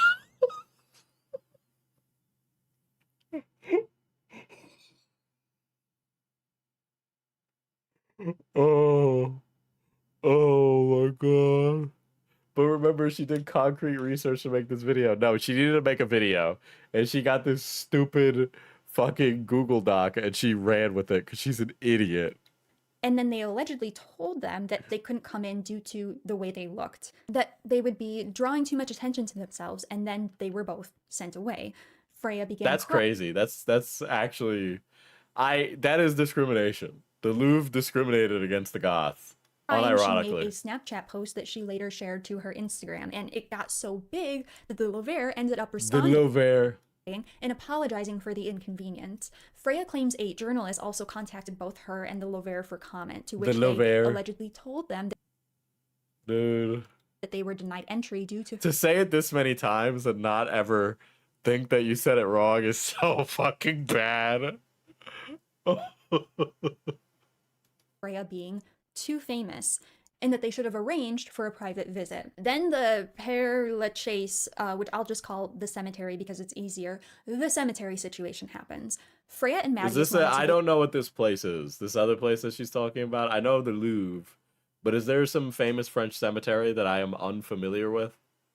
Visit the Paris catacombs, but they ended up being closed for the month, so they instead decided to go to this famous cemetery in Paris, another tourist hotspot. And I'm gonna let Freya explain a little bit more about this incident, but again, a quick short summary. Freya and Mattias were vlogging and filming, which apparently was allowed, and other people were also allegedly doing, and they were basically stalked by security before eventually being detained and forced to delete all of their footage. And there was a security car driving around. It was okay, like Mattias and I separated, like he disappeared off to go take some photographs. I was kind of like sort of vaguely following him, so we didn't... The Louvre and Père Lachaise? I don't know. I'm not even gonna pretend to say that I pronounced that one correctly. Lose each other, and I just had my camera and I was making like a small vlog. I was basically just standing there talking about like the peaceful atmosphere of the place and how beautiful it was, and that we would probably come back the next day. I was just making my vlog, and the security car drove past and saw me taking my vlog, and they didn't seem to care. It was pretty obvious that I was like filming myself talking. They drove past, they didn't really care. Then I caught up with Mattias and we were just kind of walking down the road, like literally all we did, we were just walking around like everyone else there did. It was a nice day, it was very peaceful, it was very relaxing. We did nothing weird, nothing wrong. Half an hour until the cemetery closed. They were sort of rounding up people and pointing them towards the exit. Like, okay, that's a bit early, but whatever, fair enough. They don't want to have anybody locked in. I was like, oh, okay, sortie. And he's like, wee, and like, okay, we're going. Yeah, we just walked with all the other visitors there towards the exit. And as we were approaching the exit, some other security guards came up and stopped us. And this is the part that gets really and really upsetting. There's like 2 or 3 of these security guards. None of them speak English. They're just talking at us in like really loud, fast, angry French. This time they didn't care about Mattias's camera. They didn't care about his photos. They were only interested in mine. So I showed them what I recorded. Pretty much my videos, but I hardly actually filmed anything because, like I said, we're planning to come back the next day, and I mostly just been filming myself walking. And there were also apparently threats of police being called. Ultimately, it was fine. The police weren't called, but Freya claimed they were discriminated against once again. Say it the woke way, Louvre. Dude, I feel like a Louvre is like a Kia Telluride model. You know, I'm driving the Louvre model. Appearance. Now I'm going to share what my source had to say regarding these incidents. Having successfully... This is a fucking Google Docie, dude. Okay, you're saying it like it's a source, but some fucking idiot sent you a Google Docie, and you, being an idiot, ran it. Used ill-gotten money to remake her life without sacrificing any goodwill, Freya continued to ride her wave of popularity without much drama until the Louvre incident. While arguments can easily be made about whether or not this was maliciously orchestrated for YouTube views, she and Maddie... It's not because she's a goth, it's because she's a Kiwi. entered the Louvre. While inside, Freya was waving a selfie stick around while talking loudly. Unsurprisingly, Louvre's the Kia Louvre, your wife's boyfriend's favorite car. Were quick to escort them out. Freya then makes a tearfully self-victimizing YouTube video claiming that they were singled out and discriminated against for being goth. She got sympathy and public outcry from enough of her outraged viewers that the Louvre issued an apology and allegedly offered a private tour. For context, the Louvre has an extremely lax dress code prohibiting only swimsuits, bare feet, and bare chests. These security guards are in Paris and have certainly seen and immediately forgotten far more eccentric outfits than what even Freya could come up with. So a lot of this sounds like she was discriminated against. So what is her fault? Lovera Security only kicks out people when their behavior is disruptive and potentially puts the priceless artwork in harm's way. This includes street performers such as Mind, which for all we know, the security guards may have mistaken the two as. Freya was also shortly afterwards kicked out of a cemetery after making a vlog there during the same trip and made a tearful social media post about it. This is when people in the goth subculture at large began to grow more disillusioned with Freya after being humiliated on a global scale. What do you mean? Who is saying that? Who is saying that? This is a sign of goths being wrongfully discriminated against. This should be like a rallying moment for like the acceptance of alternative folks.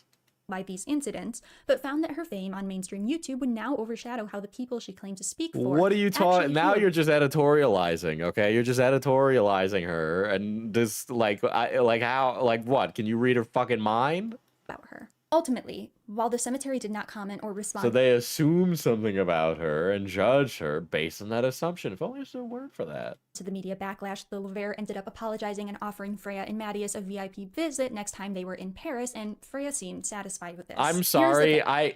This is such a waspy video, okay? Dude, I can't believe it. Lilu Dallas Multipass is a wasp. None of us were technically there. We can't know whether Freya Thank and Mattias God. were being disrespectful Be, or if they were truly Uncle being Tom's in it. discriminated against based on their appearance. There seem to be conflicting viewpoints, and I hesitate to give an opinion on this Who because was I the sender simply of don't this doc? Because I'm not convinced this isn't just Reilly's own notes that she's passing off as a separate doc. Yeah, I would be... Well, like, okay, apparently a snark subreddit. Apparently there's a snark subreddit. If this is what they're snarking over, they gotta work on that. The Lilu Dallas multipass. Yeah, I'll be honest. KJ came up with that one. KJ came up with Lilu Dallas multipass, and I have not stopped calling her Lilu Dallas multipass. have enough evidence or information to even really formulate an opinion. But what I can say is that it was somewhat divided, because Freya will bring up in later videos Bringing the cop mentality to BPD face performance art. Who is she for, dude? One day, Reilly will find a nice, white, waspy chud to be vaguely racist, and they will live happily ever after.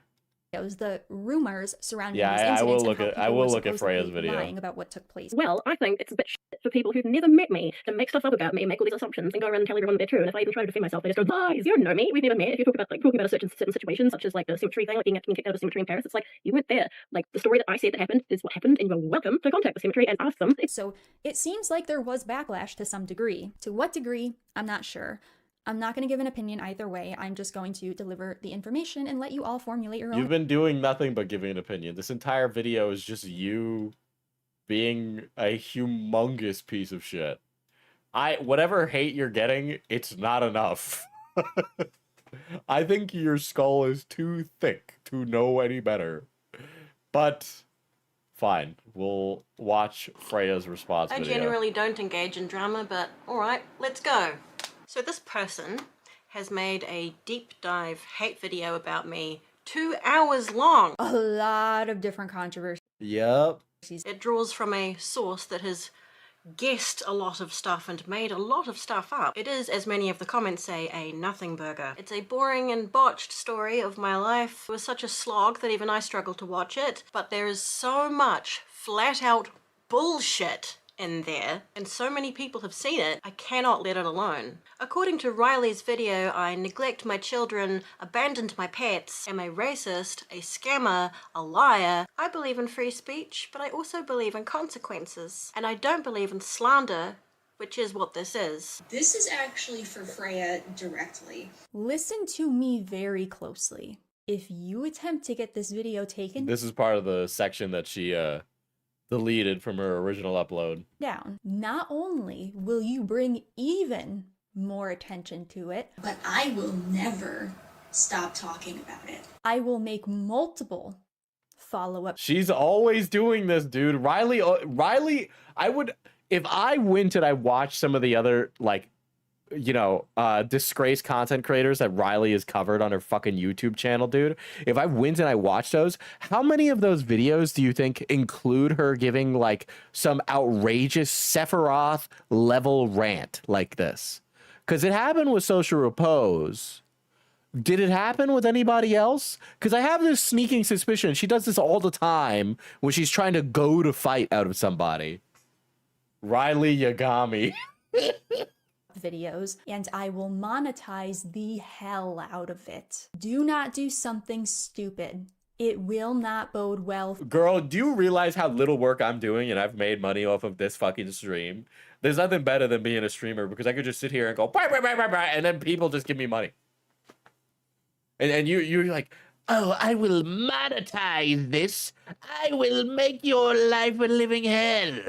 You best not cross me. Do you know who I am? For you, I can promise you that. Starting your video with a threat was really cool and totally not unhinged at all. Sounds like you have way too much free time. Get a better hobby. Okay. Let's address everything, shall we? Every controversy, everything I never explained, every thread I left loose, everything that's been too personal True. that I'm scared to talk about and still am. Let's publicly talk about all the painful stuff. Has she made a Tyler Catastrophe video yet? That seems in her ballpark. Yeah, I mean, probably. I don't know.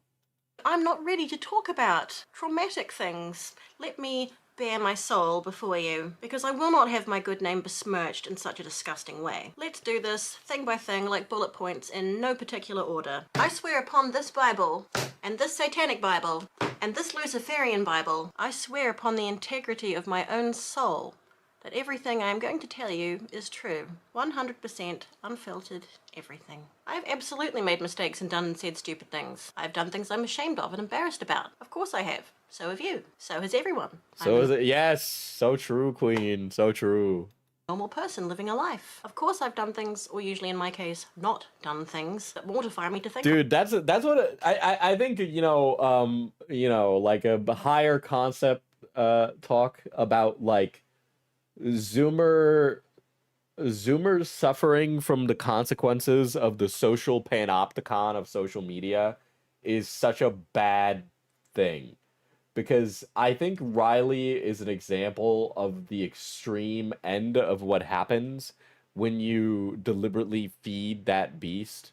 I think even though I try to like fight against it, it's still really difficult. Because as I walk through my day-to-day life, that panopticon, that the perceived always watching third party is always there, doubly so because I'm a content creator, right? And it is bad that it has gotten so bad, and it is bad that we feed it and we allow it to dictate our actions, right? So like, for example, I mean, I'm not dressed nice now, but like I wear high-waisted pleated pants and button-down linen and dangly earrings. I don't have my nails painted anymore, but I used to do that.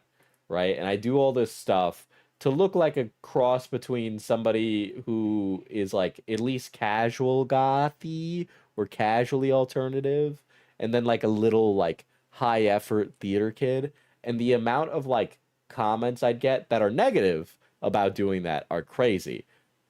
And that's like an example of that, where people are like constantly judging how you do something. And that's like an example of it, like bleeding out, right? But even outside of that, when I get dressed, I'm worried about the possibility that that could happen. Even though I know that I don't care about their opinions, the fact that I might have to deal with the situation is still something I don't want to do, because who the fuck wants to have an uncomfortable situation? But like, so much of this has permeated everything. And I see, and I constantly make fun of these videos, right? I make fun of the like slightly woke Zoomer who's making a drama video about a lol cow, but trying to word it in a way where they're socially and morally superior. But like, we all know that when one of those guys with the surprised face, yellow text, Tyler Catastrophe is a disaster type videos, that they don't fucking care about Tyler Catastrophe.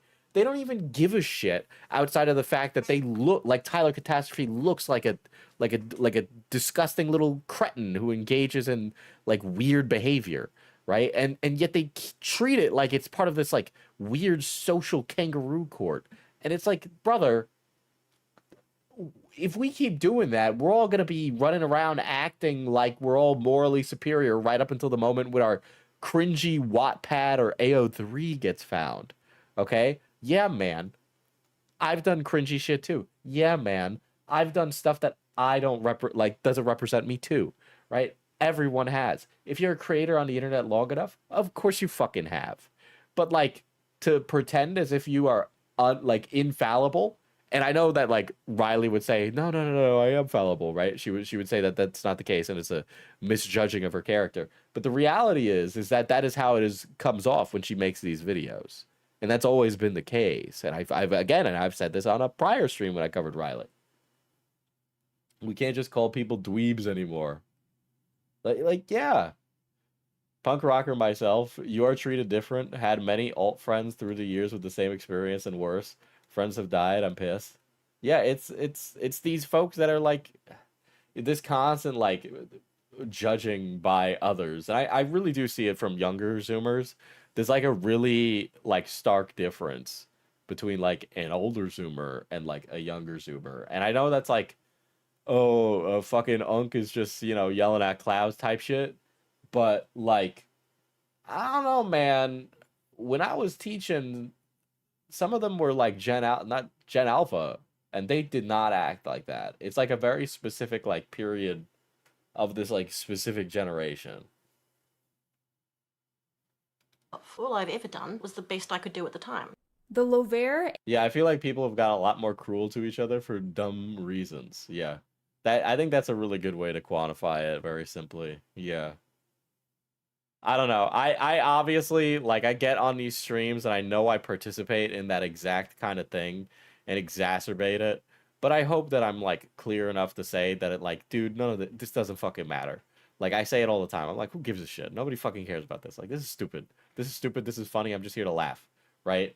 Like, I'm not trying to treat it as, like, some moral upstanding thing, and we really shouldn't. It's, like, for Schadenfreude, so that way we could all feel, like, a little happy going to bed at night, knowing that we're not, like, fucking farting in diapers and pretending to be, like, an adult baby or something. But, yeah, everyone's so scared of being cringe because of lolcap cruelty culture. Yeah, I mean, that too. That too. I mean, like I've said, I'm not like super humongously interested in making commentary videos anymore. Like, I think I've done all I needed to. It's not like I have trolls remorse either. I like the work I've done, but it's just like, we gonna solve any real problems, guys? You know? Cringe culture is a problem, man. I think Zoomers and Alpha are struggling to have a generational aesthetic that isn't manufactured directly from a corporation. Yeah. And Père Lachaise incident. The Louvre and Père Lachaise, both very famous locations. The fact that you've never heard of the Louvre speaks volumes about your ignorance, but I digress. Listen, I'm not French, I'm Irish. Oh, so you speak Irish then? Told Adam Fui. Basically, Freya and Mattias... Matthias, actually. She and Mattias entered the Louvre. While inside, Freya was waving a selfie stick around while talking loudly. This is not what happened. We didn't get into the Louvre at all. We only got as far as the entrance. Reasonably. Guy shakes his head. He doesn't want to see him go in. I don't know. They look a bit like not cringe culture, the tourist shit where they wear an aesthetic. Oh, okay, yeah. I mean, yeah, that's absolutely a problem. I think it exists as a downstream effect of TikTok. A lot of how social media operates, I think, is almost deliberately manufactured. Yeah, in some respects, because there's micro trends now, and things move so fast that there's nothing that's ever like cohesive. Your clothes, your... What is wrong with my clothes and my hair? For me, I like it. No, it's not possible. And here is the Louvre later offering me a VIP tour to make up for it. The story that I told back then is the story. Posers have always existed. Yeah. Posers have always existed, but like, I think for a lot of younger people, and trying to resonate with the experience of it is like, it almost feels like everything is decaying under some like heavy weight, and that's kind of what it's felt like forever. And so instead of finding a way to make your own thing, everything you look at the things of the past and go, I like that thing. I'll be that thing. Because everything now is like hell, you know, so you kind of gravitate towards those. Which I also think is probably a larger discussion on our obsession with like, you know, the past, especially now. I feel like we still haven't moved past the 80s iconography pastiche, you know.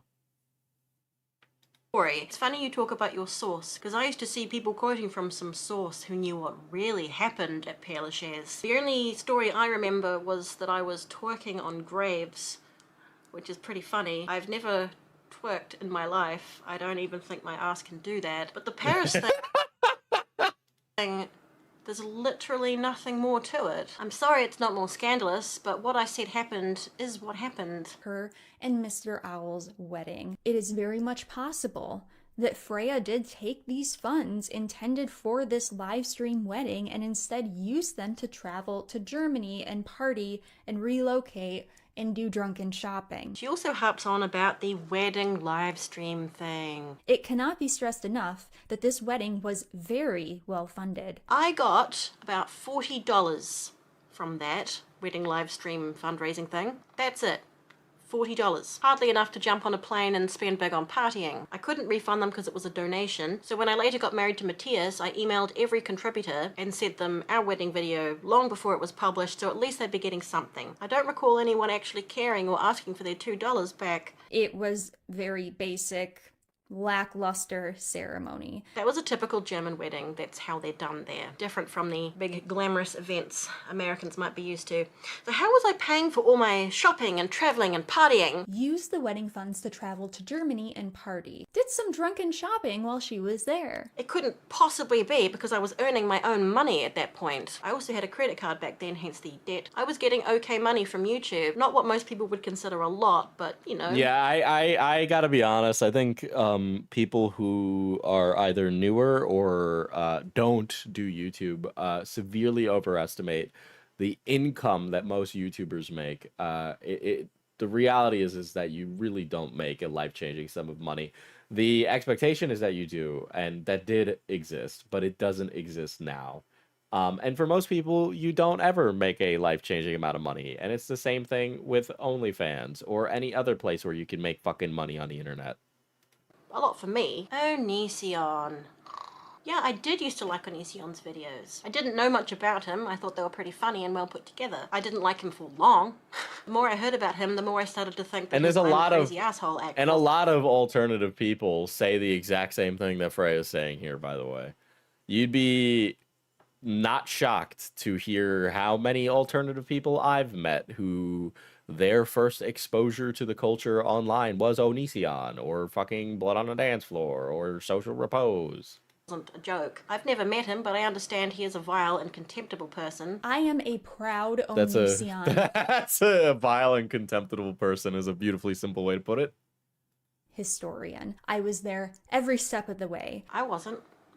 Yeah, and the funny thing is that, you know, when they branch out to Patreon and second channels and sponsors, right? People are like, oh, he must be making fucking buku bucks or whatever the fuck that phrase is, right? No. You could definitely nickel and dime a sponsor. The most I ever got from a sponsor was probably about $1,500. At all. I've never heard the stories or the rumors about him. You did know the rumors. You're a liar. I don't believe a word you say. And then that's the thing, is like, back then, there was a time when Onision was actually fucking famous, lady. And those rumors genuinely were, like, rumors. They didn't break containment far enough for everybody to have heard about them. Now, boohoo bucks. Yeah, thank you. right? Like the whole "you're a liar" thing is like baloney because there genuinely was a point in time when people all didn't know. Nowadays, anybody who covers drama or knows about drama at all on the internet knows about Onision. But there was a genuine time when YouTubers collaborated with him, when he was famous, when he was participating in the culture of YouTube. And then he wasn't. Views and you suck. I don't think Reilly was even alive for most of the Onision shit. Yeah. Dude, Onision used to make videos with Seer and like all these other fucking like alternative YouTubers. Like there was a time when people wanted to be around him because he was the fucking banana guy. I still don't know all the stories about him, so no, I wasn't lying. I, unlike you, have better things to do than obsess over people I don't like. That's absolute bullshit, Freya. Do you think we're fucking stupid? Yeah, I kinda do. Why are we still talking about Onision? I stopped caring about So true! him years ago. You should too. Why are you even giving this guy... So true. Oh my god. You're so fucking right, lady. Oh my god. breath and time? Yeah, he was normal enough to collaborate with Jack's Films with Shane Dawson. Onision is just full of spite and literally cannot let anything go Yeah, ever. so are you. Oh, so kinda like you. Oh shit. The Sophie charity. At the time, she was disrespectful to Sophie Lancaster's now dead mother over not being included in a goth influencer calendar for the Sophie charity. What the actual f***? That never happened. I never communicated, to my knowledge, with Sophie Lancaster's mother, let alone be disrespectful to her. Why would I do that? I was not remotely interested in being in that calendar. The woman who was putting the calendar together, let's call her Renee, because that is her name, had previously written some huge, random, hateful bitch spiel about me and toxic tears. I was aware of her. Long story short, kept hearing that Renee was a terrible person. Sophie Charity messaged me on Twitter asking if I could retweet Renee's video. I love the charity, but I was not putting that hateful woman's face on my Twitter. Me being typical me, I didn't reply with my reasons. I didn't get around to replying at all. Here is the entirety of my communications with the Sophie Charity ever. I can, however, tell you that someone Renee asked to be involved, a charismatic Cuban-American musician, told me he was going to be involved in her calendar project but pulled out. I can't remember his reasons, but I remember thinking, oh my god, that's insane. I love the Sophie charity. I do not love Renee. A hateful and bitter person, I believe, is the antithesis of what Sophie stands for. Watching old videos with Matthias is like watching a previous life. It makes me deeply uncomfortable. Freya was allowed to stay in Germany for up to 6 months as a visitor. 3 months without a visa, actually. Her and Matthias had been together for 6 months, so her visitor stay was almost due to end, and they conveniently got engaged. It's eerily convenient timing, okay? I'm just saying. I had a language learning visa that was good for like a year at that point, so no eerily convenient timing. The German government figured out that she basically tried to scam their visa system. I don't know why. I'm sorry, but like maybe this is woke of me. But these like weird immigration laws are like they're just fucked, okay? Like this the way that it like nickels and dimes your like time to spend in a place is ridiculous, okay? I don't know, we're getting real high level super giga woke, but like man, if you're not a fucking criminal and you're a good person, why the fuck should any of these places care? Them into staying for free. She used her ex-husband to gain citizenship in Germany. Her wedding to him was a sham. The nickel and diming stuff, or being like, it's almost like she's trying to circumvent the immigration system. What are you, a fucking ICE agent? Fuck you. Actually, fuck you. Found out and turned her into the German authorities. Yeah, immigration laws is ingrained in racism, is my wokest opinion. Let's not even get into that. You know, we could just start talking about how, you know, maybe these whole borders things. Yeah, it's taxes. Yeah, it is taxes. Yeah, man. Oh, here's the fucking thing. Here's the fucking thing. Okay, is that you could be a fucking illegal immigrant in America and pay your fucking taxes. Okay, that's a thing that happens. That used to be a thing that happens. It doesn't happen as much anymore. Okay, but like. Because, you know, because the IRS started giving over the information ICE. But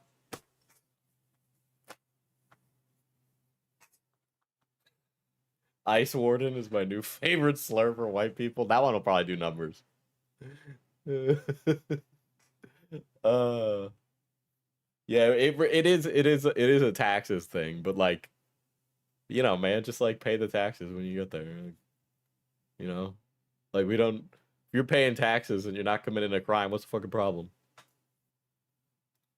So, the German government found out I was scamming the visa system. Gosh, I must be devious. And that's why Matthias dumped me. I have never explained why Matthias and I broke up. I do not want to explain it now. I am sick at the thought of it. I am, for some reason, still scared. No doubt he will email me after this, probably with threats, but I will not it's crazy. It's crazy how Reilly fucked this so bad. have this put about. God.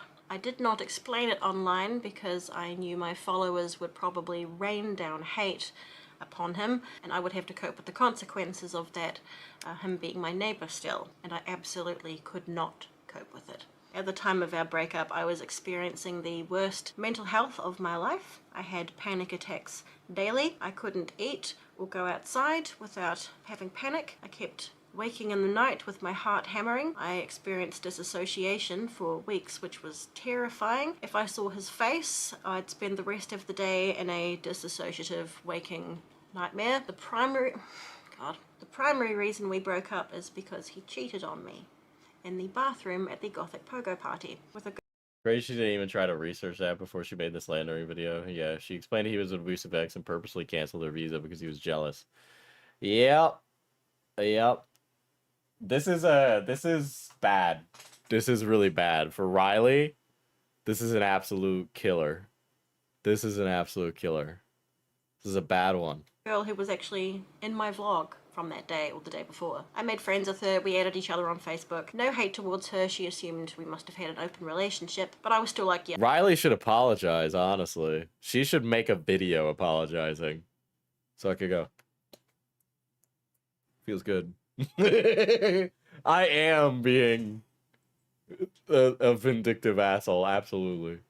I don't think we can be friends now. It was really weird how I found out. I just had a feeling when I saw him close a messenger window one day. He admitted to wanting to have something on the side with her. He was pretty contrite. I found out later that he flirted with girls, including my friends, at any party I wasn't at. We tried to work through this, but that wasn't the only reason our relationship had to end. He would throw stuff at me, shout at me, raise his fist, make me cry, then laugh at me, gaslight me, bully me about my weight. Every bad day he had was my fault. He was insanely jealous of Barnaby. Every time I was on the phone to someone, he'd say, "Is that your ex? You talking shit about me?" He locked me on the balcony. He would purposely blast music when I needed. Reilly has a lot of incidents of bringing up irrelevant things to creators that she calls out, which is why I stopped watching her.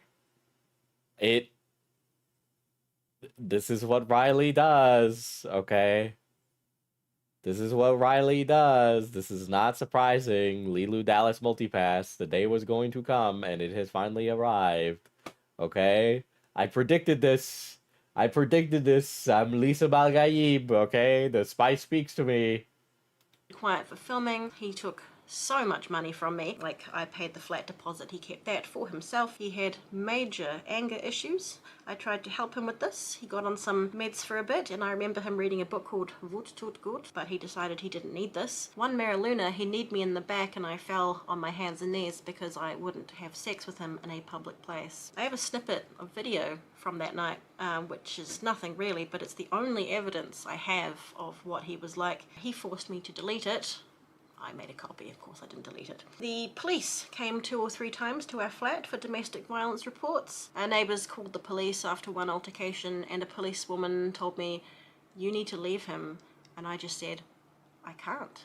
I never understood why people stay in abusive relationships, but you do feel trapped. I kept thinking, it'll be better when this, it'll be better when that. Can't remember a lot of things now because I try not to think about that time. My friends in New Zealand knew something was wrong and they were going to put together to bring me home. My friends in Germany kept saying, "Are you..." She's been going down a path of bad practices. It's not surprising it ended up here. Yeah, if you didn't stop watching her when she was covering Social Repose, the writing was always on the wall. Okay. It was then. It was there then. All right. First, Lewis McClung. Okay, Lewis McClung, Cataclysm, fucking a lot of people. Yeah, some just shouldn't be content creators. Okay, and I don't know how they knew because I never told anyone about this stuff. I think the Paris trip was actually to make amends for some awful row we'd had. My only hope is that he wouldn't abuse any woman in the future. I've since heard he's been abusive to girls online, which surprises me not at all. At parties and gigs, I've heard stories. He's also not a goth anymore. If it hadn't happened so fast, if I had recognized the red flags, which now seem so obvious, I wouldn't have married him. This is yeah. so shit. This is so shit. Oh my god. This is awful. Reilly, this is bad. Wow. I'm not even I've gone from like I feel very beautifully vindicated and I'm like happy that Riley's having a bad day type thing, you know. But now it's hitting me that this is like this poor woman. I just feel bad. Oh god. I really do. I really do. I know I'm like, you know, I get on camera and I do the bit, but yeah, this is like actually really shitty and I feel really bad. I feel bad that I'm sitting here talking about it and going, rah, rah, rah, Reilly fucking sucks. My 5-year German residence permit was linked to our relationship. Visa-wise, my whole life was now in Germany. If we had stayed legally married for a year or two longer, I could have stayed there at least long enough to sort something out. He had started seeing other girls. Like, it would have made no difference to him except that he got to pay less tax. I guess he knew he had that power over me still. He went to the immigration office and told them we'd split up. He admitted to me he did it because he was jealous about Barnaby. I went to the immigration office because I'd heard infidelity. Oh my god. This is rough. This is rough. I wonder where my copy of my Levian Satanist Bible is. I do have a Levian Satanism Bible. It was given to me by a former partner. I still have it. I didn't even find it. I gotta read it. I've skimmed it. I haven't read the whole thing. On his part was not grounds for cancelling a residence permit, but they said it was cancelled now and nothing could be done. Why don't I apply for a different German visa? I didn't. Obviously, I worked on getting a UK visa instead. He ruined my life because he could. He took so much from me. He annihilated my mental health. Well, Reilly deleting part of her video is part of her, like, back off. But then also, in my experience, she did kind of double down anyway. So, like, I think we might see another double down, maybe. I don't know. I think the backlash is so bad, I could see Reilly making an apology. But here's what I think. I think Reilly is going to make an apology as a post on her YouTube channel. That's what I think. Unless she has a second channel, she might defer to the second channel, if that's there. But I would imagine she wouldn't get on camera for the apology, when I think she should. There you go. That's how I scammed the German visa system and used Matthias to stay there. Do you guys remember? Yeah, you say it'll damage her ego, but her entire, like, platform as a creator would behoove her to do that, you know? I stopped watching Reilly like a year ago because I felt like her deep dives were driven by emotions over research, so I'm not surprised, but still, holy shit, girl. Yes. Again, like I said, I covered it with the social repose stuff when she was doing that, but if you want to do really big, hard-hitting, like, really, like, putting your finger to the person, and you're doing, like, exposés like that, you got to be able to remove your own personal feelings from it. Because if not, you're going to lose your mind. Because I've talked about it, right? And again, like, when I did all that stuff to try and put Yandere Dev in cuffs, when I did everything you're supposed to do, I contacted the police, I cooperated with them, right? I did everything that was needed. And then it still wasn't enough. And then I put out the video. And when I originally put out the video, nobody fucking cared. And I remember talking, it was to Reilly. I was talking to Reilly, fellow streamer. And I said, I don't know what to do with my life. This was 6 months of my life, and now it's nothing. And it was really hard to find something else to do. To be honest, what else is there? You know, this was very difficult. And then that's when I knew, I'm like, okay, I need to do something different. I need to switch it up for my own personal mental, because this was not working.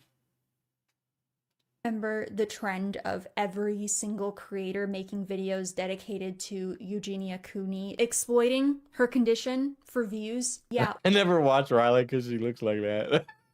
Well, Freya had to get in on that too. Eugenia Cooney. God, this is so long, my arm's going to sleep. I made that video because at the time a lot of people were making similar videos and I thought they were shit. I don't have an eating disorder, but I've been close with people who do, and I grew up understanding mental health and disabilities. I didn't even monetize that video, I just hoped that my voice might make a difference. It didn't. The meta tags. I included a bunch of emo or similar YouTubers' names in my tags, or relevant interests, often as upload defaults, to attract new viewers who might also like my channel. It was a recommended tip to do at the time, and Yes, you're so correct, lady. lots of people also used It's Black Friday and their meta tags. Even in this example, you can see emo, emo hair, graveyard girl, Susie, Elvira. I also tagged Brian Stars, Alex Durami, My Digital Escape, Johnny Gilbert. I didn't watch these YouTubers, I only knew that they were emo and peripherally related to my channel. Likewise, I didn't watch or know anything about Eugenia, only that she was an emo YouTuber. Once I realized why people were talking about Eugenia, I never used her name in a meta tag again. Eugenia was never a trend, and I wouldn't use drama around more popular creators to glean views. Not Brian Stars. Some orange-haired hypocrites. Maybe it's because I cared about Eugenia and didn't want her to die, and the effect she was having on young vulnerable viewers who used her as thinspo. Hot take. Oh my god, dude. Oh boy. She's bringing the correct energy to this, I will say. So this girlfriend Mr. Owl had was Barnaby's girlfriend. Freya then went back to New Zealand and, filming it on YouTube, went to Barnaby's doorstep to ask him to get back together. Somehow that worked, which of course meant the girlfriend getting dumped by Barnaby. This is such bullshit, guys. A few points about Barnaby's girlfriend. Let's nickname her Bluey for her hair. 1, she pursued him. She was also not his first girlfriend after our split. I could not find proof, or was provided proof, of Freya directly harassing the new girlfriend online. You can't find anything because Freya I is never did mogging. harass She her. is mogging the fuck out of Reilly. She's mogging the fuck out of Reilly. Online or otherwise. 3, she thinks... Yeah, I like the energy that she's bringing to that. I think that's really sick. I also think it's really sick to be a parent and still keep in the goth energy. I like, you know, when you think about like that, I always worry. It's like, well, if you have a kid, that's it. Anything you were doing before, you throw it out the window. You know, so being able to keep that there, kind of like, I obviously know that that's like a wrong idea to have. Like, it's not like indicative of real life. But it's nice to see somebody act that out, because it reaffirms that that's like a bias that I have rather than like the reality of it. So it is nice to see that she's like still doing the goth thing and still does that while raising children. I poisoned Germany against her. I didn't. I barely know her. I have no ill will towards her whatsoever. She has her own issues, which are absolutely not my place to talk about. 4, when I first met her, she had makeup and hair almost exactly Does Reilly like just mine. think that everyone is vindictive as Social Repose and Onision? Maybe, but I wouldn't, you know, I can't read her mind, but she does act quite like Yagami, so I don't know. Like, I felt like I was at a party with Coincidentally, Onision also acted like Light Yagami. myself. When she started seeing Barnaby and was apparently wanting to start a YouTube channel, I did think, this girl wants to be me. 5. Others also thought this, apparently, so while they were together she made efforts to look and be a lot less like me. 6. She dumped him right before Christmas. It was Christmas Day that Barnaby contacted me. He came back to me. 7. We were already unofficially back together before I turned up to surprise him. 2 months later, she had moved to the other side of the country. 8. I didn't know until just now that my mum was bullying Bluey online, but this surprises me not at all. My mum would send me photos of Bluey telling me how beautiful she was compared to me. This just in, my mum's a bitch. 9. Please leave Bluey in peace. We have all long since moved on with our lives. The choice to represent Kat Von D, I think, was interesting. She's also anti-vax. The thing is, it's like, did we know that Kat Von D was anti-vax and had like a far right opinions at the time? Did we know that? I mean, even now, it's not like something everybody knows on first glance. You know, if you go and you buy something at like a Sephora, do you know that? I don't know if everybody's like as plugged in to know everything about everybody. The same way, does everybody know everything about Jeffree Star? Probably not.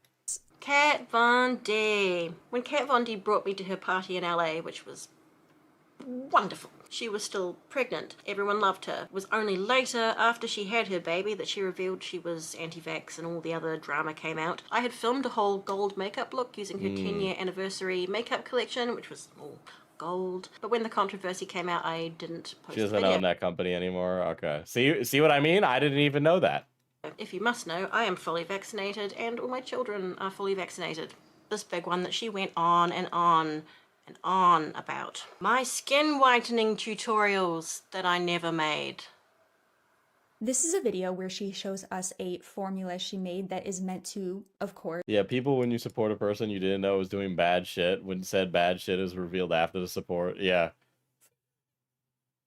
No, you gotta understand is that the internet exists in a superposition where you can see all future events and all past events at the same time.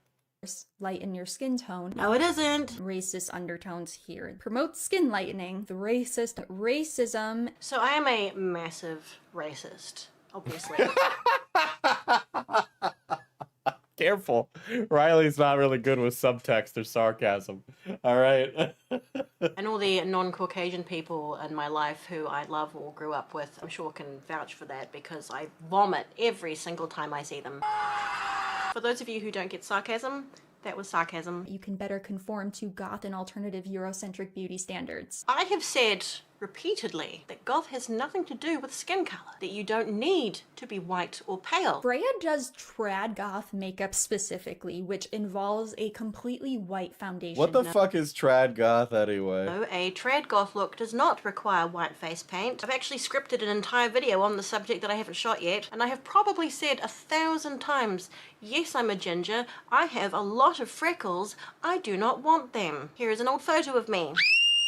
Your skin is yours to do whatever you want with. I will do whatever I want with my own pheomelanin, thank you very much. People have melasma, uneven skin tone they want correcting, tan lines. That is a recipe for a nice sugar scrub, with the option of adding lemon and parsley if you want to even out skin tone.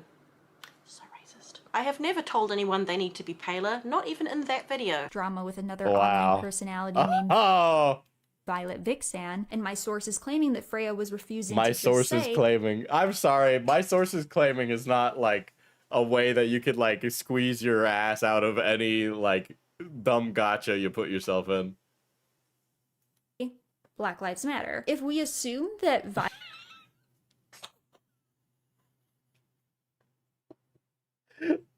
I feel like Reilly is like the cultural inverse of like the Charlie Kirk "We Carry the Flame" jokes. Like if I didn't know any better, I feel like Reilly was put into the universe by like Peter Thiel to like make young woke people seem to be the most irritating people ever, and they are. But like, like.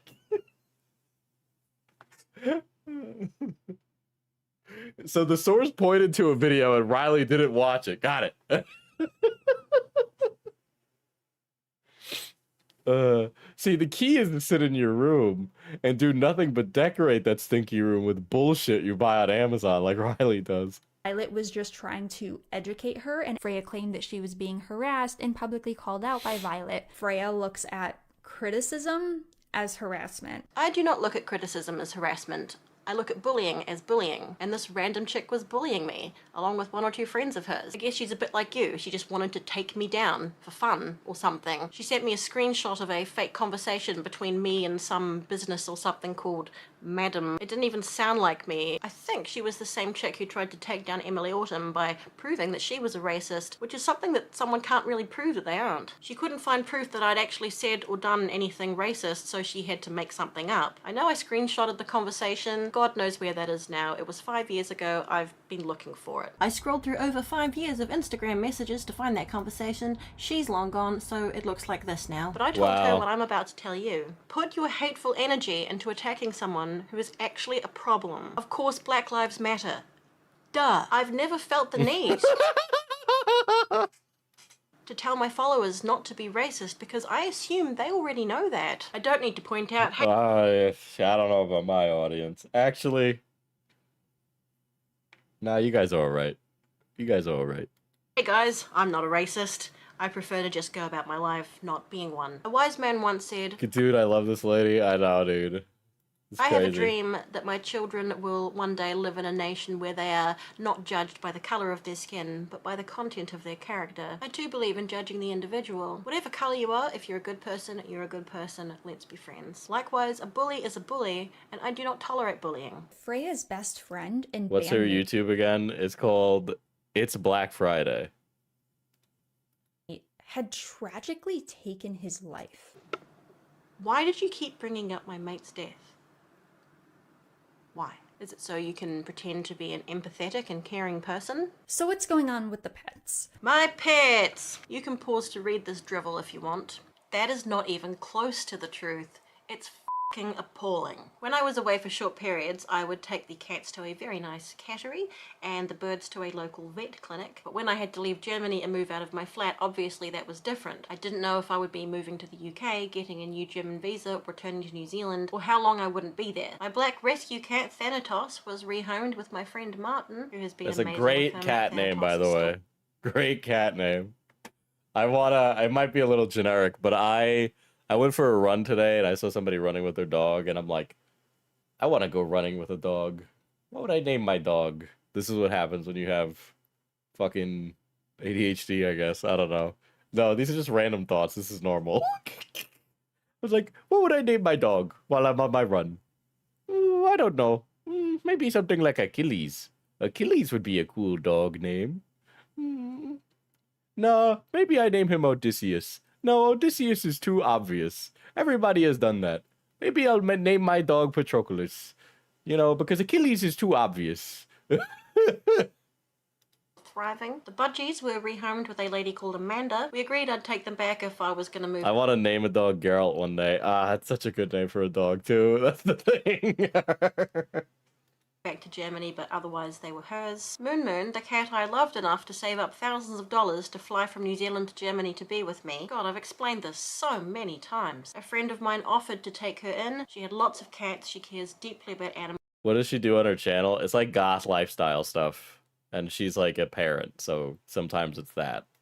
She had a house beautifully set up for cats, including a patio. I trusted her and I knew Moon Moon would be safe and loved with her. And I would pick her up when I had a long-term living arrangement sorted. You can't just fly around the world with a cat, by the way. Oh, and Moon Moon was a girl. I went home to New Zealand and I only intended to be there for a few months. But then COVID happened. International borders were closed. Germany closed its borders. No one was allowed in or out of New Zealand. Has everyone forgotten that this happened? It was a full 3... Access got here late. So what's the drama? I'm highly distracted by the literal goth mommy talking about cute pets. years before travel restrictions eased up. During COVID, my friend messaged to tell me Moon Moon had passed away. I rang her and we cried over the phone together. I was devastated then and I still am now. Let me show you something. On our wall is this beautiful drawing of Moon Moon. Yes, that's a drawing that some wonderful friends online put together to have made and framed for me. It's very big. Aww. The artist is amazing. Look, like she captured her. Moon Moon had a heart murmur and was never going to live to be old. So no, for the nth time, I did not abandon my pets. I rehomed them. I am so tired of talking about this. This video was shot in New Zealand during a short trip there. And then I went back to Germany and the animals were still with me when I was clearing out my flat. You can hear the birds in the background. Then I was over in Scotland for a bit to store my stuff there, then back to New Zealand, and then COVID. I loved them, I made sure they were safe. Pets are family, and this is disgusting. F you all the way to the sun and back. Freya's most recent alleged scamming scandal. Freya wanted an all-expenses-paid trip to Wave Gothic Treffen. My documentary. Alright, you daft bint. I am not, and never have been, a Goddamn! Based! scammer. Why the hell would I compromise my entire career, all my friends, my entire following just for a bit of money and partying? Also, wanting to show the beauty of goth and different ethnicities and cultures clearly backs up how racist I am. Freya went to the festival and did some shaky filming on her phone to keep the backers fooled. I laughed out loud when I read this. Shaky footage on my phone to keep up the pretense. Oh, you mean... Yeah, dude. Dumb bint. I've never heard that before in my life, but that is a really funny. The hundreds of gigabytes of footage I shot on this cinema camera. I did zero partying, by the way. I went to these events not to go to the event, but to document the people at it. Duh. You could have left your precious son back in New Zealand with his dad and sister and I brought my son because I was going to be away for a long time. He was still breastfeeding. He was only 1 and needed mummy. And Barnaby could not have looked after both children on his own. the habit of asking anyone on Facebook who will listen to babysit her child for free. Tried to leave her baby boy with strangers in different countries so that she could party. I can see how people misconstrued the babysitter thing. So in order to film Reilly, I drove all the way from Glasgow and Scotland to Hildesheim, Germany in one go, pausing to sleep for 2 hours in Dover. I got filming accreditation for Reilly, one of only 2 people granted this permission. I was on crutches, the trip cost a lot. Reilly does not allow children at the site. I organised a nice babysitter in Hildesheim via an agency, which had already been difficult, and at the last minute she had to pull out and I was panicking. Without a sitter, the entire journey was for nothing, wasting funders' money. I asked online if anyone knew a babysitter while I flailed about with agencies searching for a replacement. I was not going to fob him off with a stranger. I was looking for an experienced... Oh god, the explanation is so fucking comedic. verifiable, vouched for proper babysitter, not just any random who was available. My son and all my children are the most important thing in the universe to me. I would literally die to save them. No way on God's green earth would I hand them over to someone if I had a flicker of doubt. I did find a great babysitter, 2 actually. It cost me about 600 euros. They sent me photo updates throughout the day. One was an early childhood education student, the other a retired doctor close to my accommodation. This is...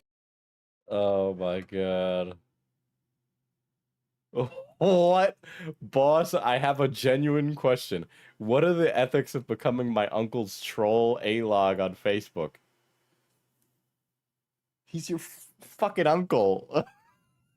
Why are you going to troll your uncle? Leave your fucking stupid boomer uncle alone. is all bullshit. The only other sitter my son had in the entire 5 months we were away was a friend of mine from Wellington who was living in London, and she had him overnight so I could film at Slimelight. Thank you again, Jeffer. The stream where she was getting paid to take liquor shots while her baby was crying in the background and people in the chat were literally begging her to go tend to him. I feel like this didn't happen. If my wee man was crying, I would not have just left him crying. I did drink and stream sometimes. I think someone watching started the "I'll give you a $5 if you take a shot of that" thing. It was a bit of fun. He's using AI to make fake stories of himself saving autistic blonde women. Okay, now I'm kind of curious what that looks like. I would love to read one. Because that gin is horrible neat and makes you go... I've never actually been drunk in a stream, and I wouldn't get drunk if I was alone with my baby. I actually found the stream and the bit you're talking about, and guess what? That didn't happen. Okay, hang on, just give me 2 seconds. I'm just gonna try and relax Monty. He's just woken up. He screams his head off every time he wakes up, so... One moment, please. Oh man. Just for the sake of spite, I might do a gin o'clock stream next week. And this gin is nice to drink neat. Oh my god, this lady is actually a queen, dude. This is such queen behavior. Cheers. As for my I've always wanted finger tattoos like that too, but I haven't because that's a lot for me, okay? You know, all that Catholic guilt I gotta get through. fake documentary scam, I recently shared a sample Can I reel be on parasocial with her? Me first. social media. I've kept that reel unlisted in order to not compromise entry into future film competitions. But bugger it, if you need proof, I will publish it publicly, so you can see a tiny sample of what I did. I am currently trying to get funding or any further help to continue with the film. Yes, it's real, and I don't want to do it on my own. I want crew and helpers, but I want to be able to pay them. I busted my ass in 2024 on that project. 2025 was... Yeah, God, I resonate with that a lot, lady. Holy shit. It's like, I want to make a thing. I want to make sure I do it well. I want to make sure I do it right, and that everyone is paid, and then that gets really difficult to do, so I get it.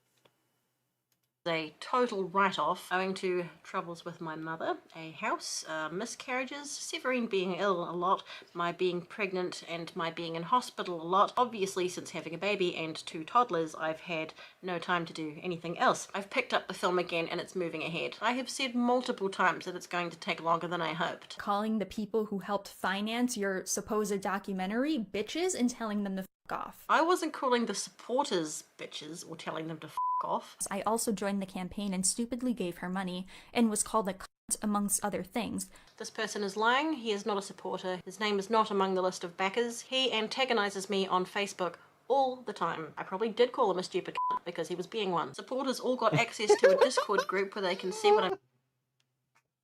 Oh my god. I'm beginning to think maybe Sark Reddits. Maybe you don't want to use those as a source. doing. I've taken pains to make sure every single person got a functional invite link so that people not seeing anything or hassling... Yeah, this girl's sources Reddit comments. Yeah, to be clear, her source is an allegation, okay? She is quite literally using allegations as evidence, okay? The allegation is that she called that backer a cunt, but he's not even a backer. Me, presumably, hadn't been supporters. So we know at the very least that some work was done in the last couple of years. We don't know when. The people in the Discord know because I told them as I was doing the work. Deleting comments, which she tends to do when met with criticism. And I don't delete comments on social media unless they're spamming or being overly inflammatory. Her child went through a major surgery right before the time she left for WGT. Why aren't you on the first plane home to your daughter who is bleeding out? Your daughter is recovering. Your daughter's bleeding out. From throat surgery, and you chose to travel and party instead of I'm sorry, but the smugness that Reilly operates is like crazy. the smugness. being there for her. Severine's surgery. I'll touch on this because you got that wrong too. I took Severine in for her surgery. We were at the hospital all morning. I wanted to beat with her. It got cancelled suddenly. It would be crazy if the Google docu came from the mom. That would be crazy. And postponed to an unknown date months later. It was a very minor surgery. Adenoidectomy, grommets put in, and maybe some tissue adjusted at the back of her throat. Barnaby took her in for it long after I'd gone overseas. I was on the video phone while they put her to sleep. It all went fine. During healing, she developed a cold. The coughing caused the surgical site to tear in her sleep. Barnaby went to get her up, immediately called an ambulance when he saw blood, and then called me. And I was on speaker on video phone. Yeah, her kids have really cool names too. At the hospital so I could talk to all the doctors and nurses and see what was happening. They kept assuring me she was okay, that I needn't worry, but I was losing my mind. She was awake and lucid and hadn't actually lost much blood despite how bad it looked. Do you honestly think I didn't care I was beside myself. I couldn't sleep. That's my baby. If I'd flown back to New Zealand, it would have taken days, cost thousands of dollars, and made zero difference. Doctors told me repeatedly that she was okay. Oh, and she was able to go home the same day. Nothing further needed doing, and it healed up on its own. Her breathing issue has greatly improved, by the way. MAGA mommy. Dear old Karen. Karen is kind of deranged and harasses people online. Her mom made many lives a living hell, including mine. She's a toxic woman and I wish I never came in contact with her. Let's talk about my mother. I no longer speak to my mother, and I never will again. We made the necessary decision to cut her from our lives. She has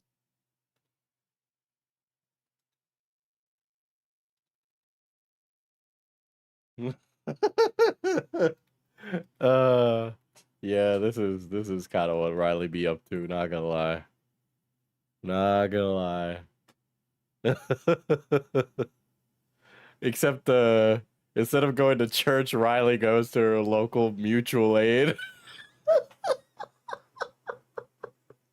And she doesn't give anything to the mutual aid, she just goes there and takes stuff. has not met our new baby and never will. She has no access to our children. It's a heavy subject, so I'll keep it brief here and expound on it further for Patreon perhaps. We bought a house together with her at the end of 2024. I did not want to do it. She's not used to living with others, but she was determined to do it. She insisted it would be fine. It's not even, it can't be BPD because she doesn't have BPD. She lived with us. It was so awful that after only 6 months we packed our stuff and legged it to a rental house where I currently am. If you look up literally anything about a narcissistic parent, that describes her with uncanny accuracy. I had to get the children away from that toxic environment. She has always told the world that I'm her shining star and she couldn't be more proud of me, but the way she treated me behind closed doors was not that at all. Long story short, I had to report her to the police family harm unit. One more incident and a protection notice was going to be issued to her. She does not know this. There was so much that was so bad in that 6-month period, I wouldn't even know where to begin recounting it. I have hours of audio recordings to evidence all the screaming, lying, extreme gaslighting, emotional abuse, endless criticism, threats, and violent outbursts. Well, Reilly has made quite the oopsie daisy. It's not even that it's a nothing burger, right? If her audience is calling it a nothing burger, she this is bad. She's always been a small doses person, but in recent years something has changed and I don't know what. She would sit there all day scrolling reels and watching videos about Trump and America and started believing all these crazy conspiracy theories. The sound of these videos just humming along in the background. She's never even been to America. Reilly doing the quartering level journalism. Dude, Lilu Dallas multipass. Doesn't even know how to read. Many such cases. I believe she has all this insider knowledge. I haven't spoken If only Bruce Willis was there to read it for her. To her since like June or July last year. She sold that house. Barnaby lost loads of money. We decided we'd rather be paying rent and be broke than be that miserable. She will probably watch this and call it slander or libel, but it isn't slander or libel if it's true, Karen, which it is. And it is devastating because I want a mother and I wish she were different. Sorry. Where do you go for comfort when the cruelty is coming from the person you're supposed to be giving you comfort? I'm glad I take after my dad. She'd send nasty messages to people in my life, attack people in my video comments. She is a poisonous, crazy bitch, and I finally got the balls to tell her so. So, dear haters, lolcows, Reilly, I'm sorry, but I'm not the monster you want me to be. I'm just not that interesting. I am far from perfect, and I know that. I have flaws, I'm aware of them, I work on them. There are definitely things I should have done better. My only crime is my weapons-grade ADHD, and I'm not exaggerating, by the way. That has all but ruined my life. Imagine so true, Queen! Oh my god. The worst case you possibly can. And one might say ADHD isn't an excuse, but it's a pretty good reason for every dumb thing I've ever done. I am always trying to do too much by myself with no help, which naturally leads to fuck-ups. 99% of the time everything is grand, but shit happens. My t-shirt shop, for example. There's been a few times that orders have been placed and not automatically actioned and I haven't realised until the customer emails me and says, hey, where's my order? Things fall through the cracks. I would never screw anyone over on purpose. That's been a really difficult thing for me as the Mana Potion Coffee guy. So I really resonate with that too. I've been there. Oh, fuck. The person who gets the most screwed over by me is me. If anyone has any issues like that, like if I was meant to send you something and haven't, please for God's sake email me and let me know so I can rectify it. And if I don't do it right away, nag me. I have a head like a sieve with holes in it. I need a manager or an assistant, but I don't have the budget for one. As for Miss Reilly, I think chasing clout and views by shitting on others is a pathetic premise for a YouTube channel. Spending hours dredging up old and long-resolved drama. People who aren't even online anymore. What a sad existence. How miserable must you be? Is it to make yourself feel superior? Does stepping on someone you consider high make you feel higher than them? Like I've said... Well, I'm on the right side of this battle, so I'd like to say that it's okay for me to be doing this right now. You might feel differently, and that's totally okay, but I was right, so I'm gonna allow myself to be right. Said to bullies before, if you have this much free time and energy, put it into something that actually matters, something positive. Maybe create some original content. I hope Reilly never comes back from this. She was giving warnings and chose to ignore them and called them harassment. She shouldn't have a platform at all. McDonald's called for her. Content of your own, if you can. Go after some actual bad guys, instead of trying to make yourself feel like a poly-perfect clever clogs. Believing the sort of crap you've read about me on lolcows is no better than my mum believing conspiracy theories. Some random YouTuber said it, so it must be true. I hadn't heard it before, so it must be some arcane secret. Judging by the enormous wall of expensive weeaboo junk behind you, I'm going to assume you come from a position of privilege. I'm not going to research you because I don't care. Maybe you... You know, it's nice to hear somebody else say the same exact thing I'm saying. You know, I feel vindicated. I feel so vindicated. I've never had my stocks more up. You don't understand what it's like to struggle, to labor, to take risks, try, fail, have ambition, to need to work towards a better life. I was a weeaboo back when it was still lame, so hear this. Aku wa atarashii mono o nani hito to tsukuru koto ga dekinai. Aku ni dekiru no wa yoki mono no chikara ni yotte tsudeni ni tsukurareta mono o tadayukame neji mageru koto dake da nante aware nanda. Get a life. I'm going to carry on with mine, encouraging people to express themselves, creating a welcoming online space for all kinds of people, and spreading positivity amongst those who need it. My final words to you, since we are digging up old shit from the internet. Bye, Felicia. I think we just got put in our place. Yeah, we just got golf served.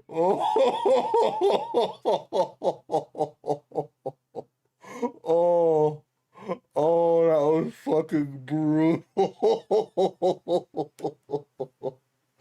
Holy shit. What a fucking stand-up person. Oh, what a fucking queen. Oh my God. I have never seen such a brutal explosion. Oh, she didn't need to aura farm. No, she did, dude. She did. She aura farmed. She aura farmed. I don't even care what she said in Japanese. It doesn't matter. It doesn't fucking matter. Oh, shit. Yeah. That was cathartic. That was.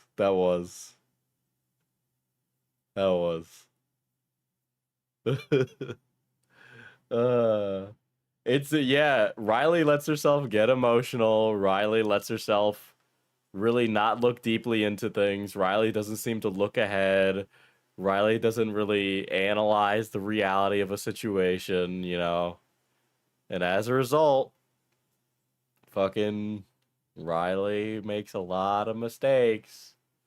I'm not surprised we got here, you know. I'm not surprised we got here. God damn. Girly made a fucking mistake. She researched for hours. Not only did she not research, she just allowed somebody else. She took a random stranger. She allowed a random stranger to dictate her behavior. That is really what she did.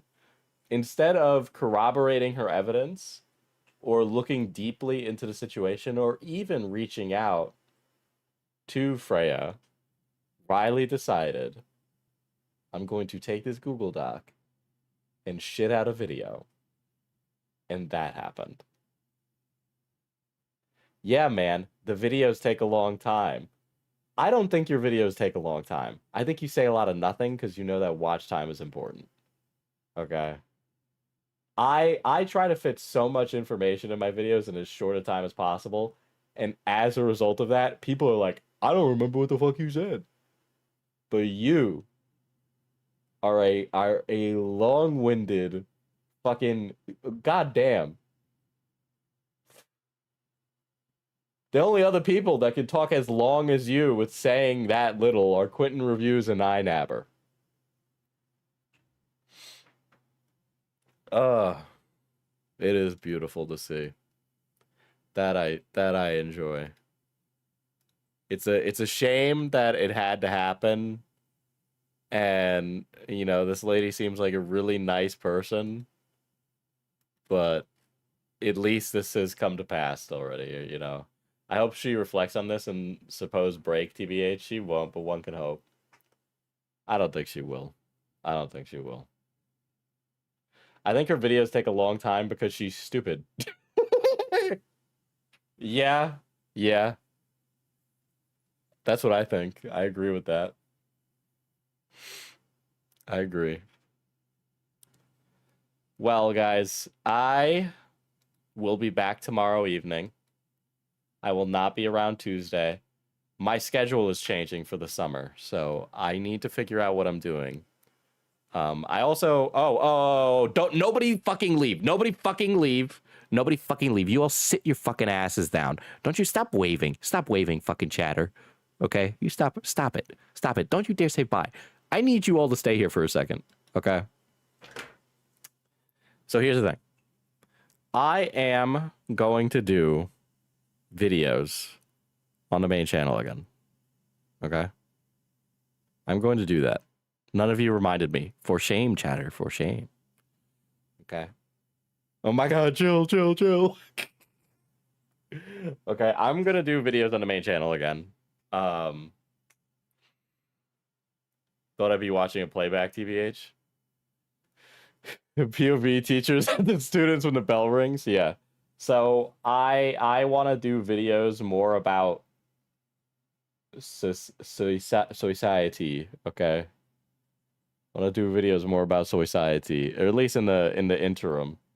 I think if I'm going to do drama content, I'm going to do it on here. So I want to do commentary videos here. But I don't know if anybody gives a fuck or if I should just make content on this channel. Yeah, the internet thing would be my first one.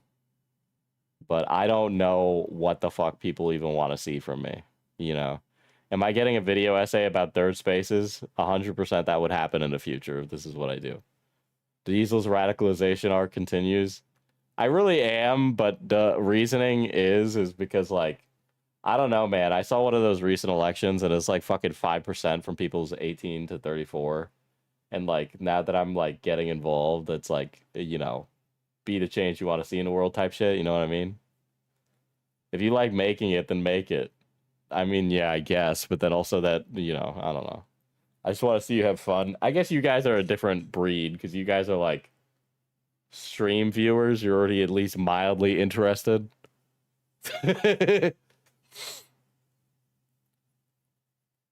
But I don't know. I don't know. I don't know that or like I don't know. I don't know what to fucking do. I don't know what to fucking do for those channels. I know what I'm doing for Mana Potion Tabletop, but like that's kind of like a job, not like just my random passions.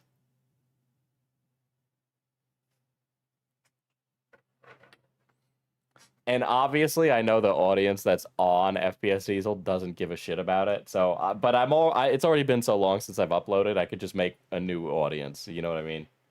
And then just keep doing the drama stuff here because it honestly fits better here, and it fits with the streams anyway. So I don't really see why I need to do that. But just like putting all this like fucking like crazy effort to make some fucking bullshit shitter video on some fucking drama is like, who gives a fuck? I could just do that here. But yeah, I don't know. That's what I'm thinking in the interim. But I just want to make something that's not that.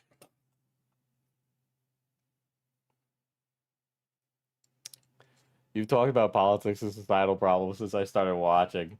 Yeah, but I don't want to be like an annoying woke Andy because I can't fucking stand some of them, you know.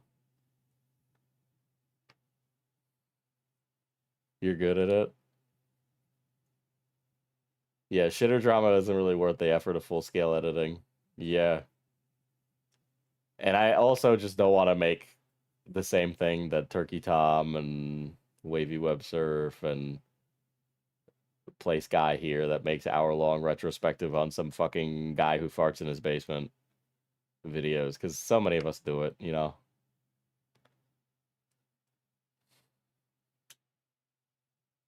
I don't know. I don't even want to say that it would be strictly politics either. I don't want to say that it would be strictly politics. But like, I don't know, man. How politically charged is it to say that your internet service provider shouldn't fuck you in the ass? I don't know. I think I'm gonna talk to some other YouTubers though too to figure out what I should do. And then I'll make that decision. The script is done though, but we'll see. I don't know. That was it. That was it. A third space video would unironically be a good idea. Dude, me and my third spaces. We do, man. Dude, I can't wait. I can make a video talking about bowling alone like everybody else has done, dude. I can start a video essay putting the book Bowling Alone on a desk and then act really, really smug about having read it. No, I wouldn't be so cliche. Oh my god. Anyway, now I'm gonna get out. That is about politics, the internet provider stuff. I guess it is. I guess it is. But I'm gonna scare away people that way. But yes, bye for real this time. But we'll see. I'll figure it out. I gotta talk to some other people this week.